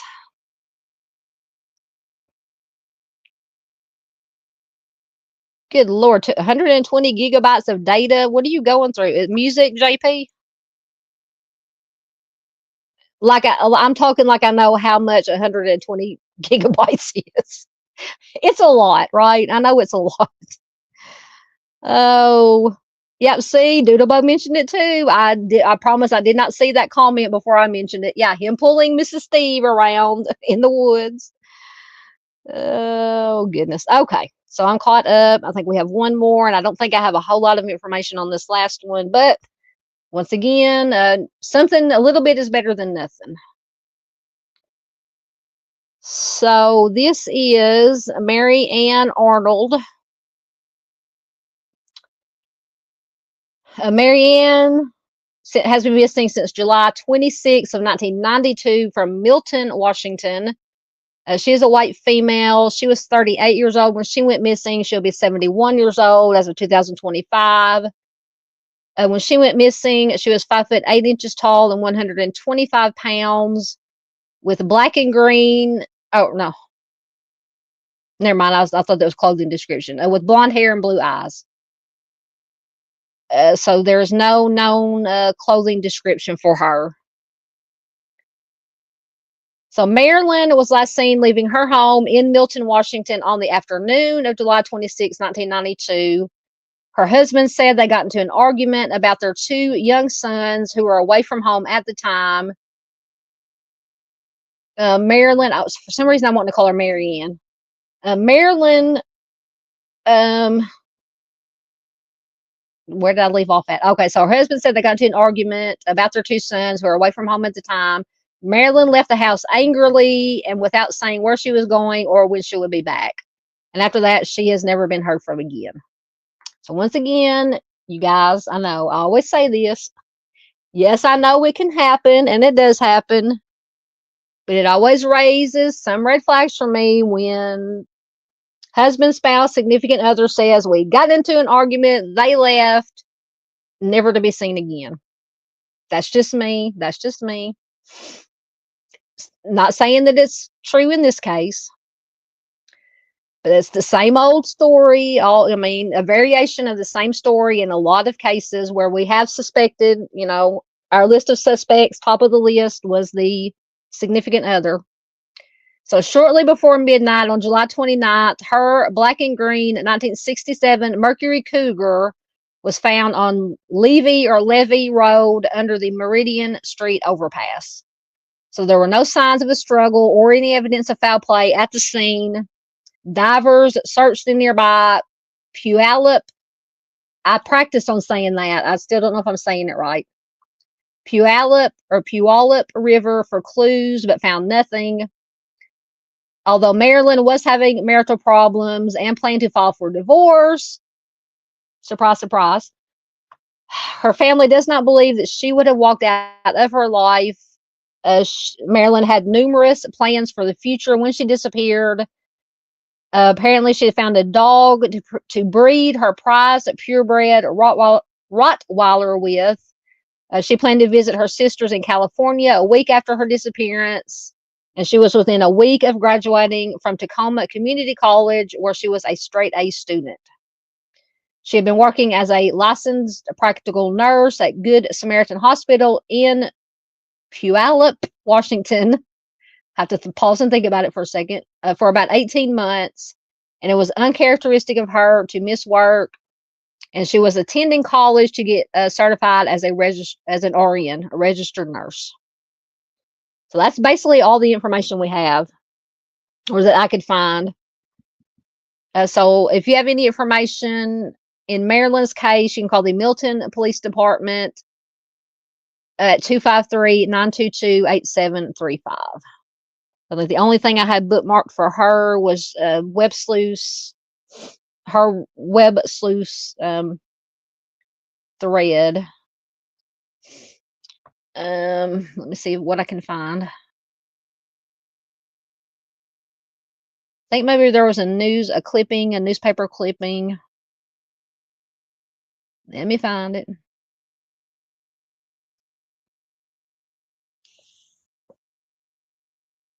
So apparently, I did find this interesting.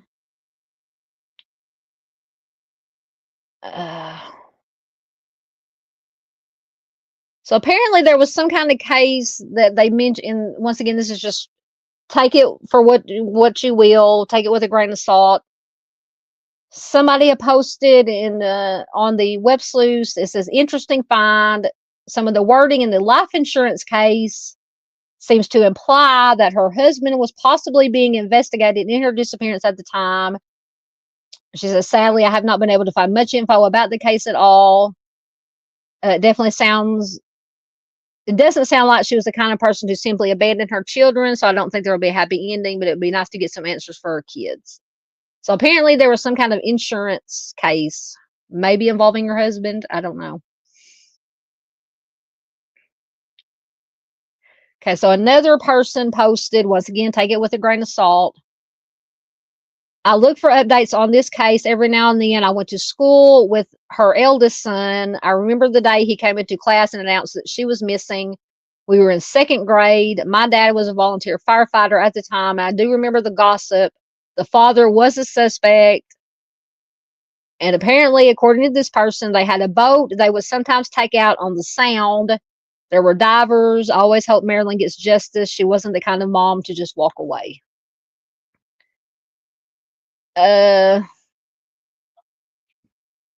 So here's the newspaper clipping. The family of a missing Milton nurse asked the Washington Attorney General's office to help local police investigate her disappearance.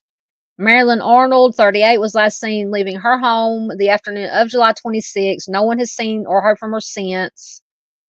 Beth Ingman, who was Marilyn's sister, said, we're saying that the Milton police, are understaffed and maybe not capable of handling such a big deal.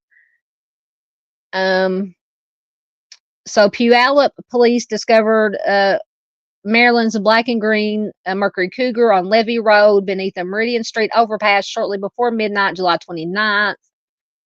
Milton police believe the car, which did not show any sign of a struggle or evidence of a crime, may have been abandoned as early as the day before. Ingman on Monday, which is the sister, I believe. Yeah, her sister. On Monday, turned over to the Attorney General's office hundreds of signatures from Marilyn's friends, neighbors, and co-workers seeking the state agency's help. Deputy Attorney General Ed Mackey told the family the Attorney General's office isn't a police agency. The office can provide computer and background information on missing persons, but can't actually take over a police investigation. This is according to Marilyn's brother-in-law, Scott Mercer. Mackey could not be reached for comment. Milton police already had talked to the Attorney General's office about using its homicide investigation tracking system, or HITS, which is a computer system used to investigate homicides, SAs, and missing persons cases in which foul play is suspected.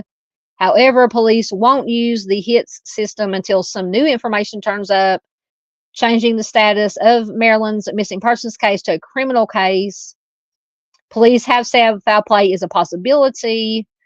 Arnold's family has hired a private investigator, consulted a local psychic, and had divers search the Puyallup River near where her car was found for clues, but they haven't come up with much information, as according to her sister. She says, we realize it's a tough case and there's not much evidence. We just feel like it's starting to get forgotten, and we just don't want Marilyn to be forgotten. So Marilyn's information has been put into the HIT system, but the system can't really be used until she or her body turns up. The Milton police investigator on the case has been, quote, running down every lead he can, but she is still missing. According to Officer Michael McCarthy, he says, I understand their frustrations. We all do. And so the lack of evidence is what is making this case especially difficult to decipher.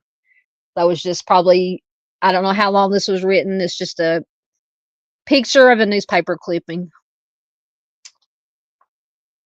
See, I was hoping I might try to find something, I don't know, about this insurance case. I don't know. Let me get back down to, right, there's where I was at.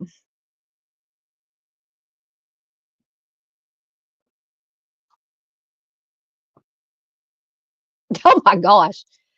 So Mr. Steve says, I have great stories of people driving by, stopping to speak with me, and then realize there is a fully dressed mannequin standing next to me. Strange looks are common. I would assume so. Oh goodness, Mr. Steve and his mannequins.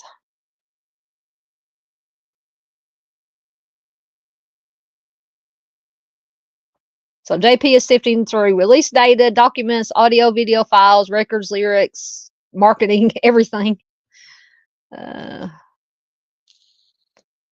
Yep. Once again, thank you everybody who's been here in the chat, everybody lurking, everybody who's watching replay. We're just about done. I'm fixing to get caught up in comments and then get out of here. I guess Miss PJ was hiding in the bushes. Yep, she's making sure everybody's behaving.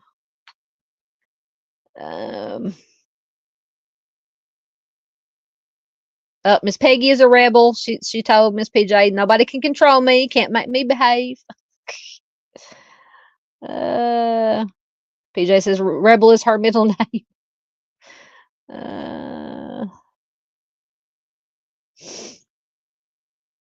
Yeah, Miss Doodle says she's an angel and always behaved. No, I can actually believe that.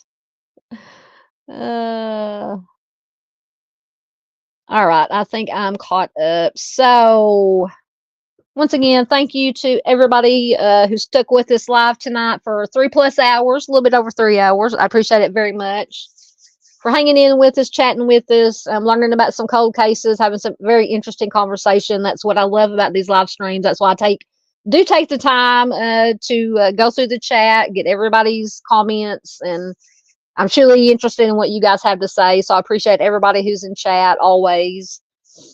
But we do absolutely love our replay crew. Very important. Like I said, I'm replay crew most of the time myself for other channels. What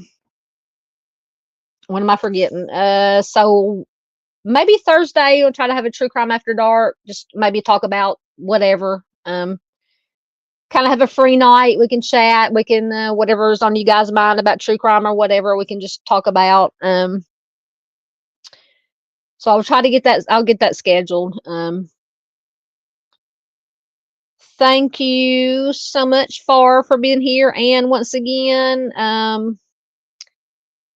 Miss Farr, I don't know if she's a new member. I think maybe she renewed her membership. Thank you so much. Arctic has been a member for 12 months. Once again, it seems longer. Miss Farr also gifted 2 Southern Guide True Crime memberships, so thank you so much. So everybody have a good, trying to multitask here. A good rest of your week. Everybody, please be safe. Trying to find my outro. Hopefully I will see you guys Thursday. Like I said, stay safe. Be nice to each other. All we can do is just try to be good human beings to everybody else. and take care of our fellow humans. And I will see you guys hopefully Thursday night.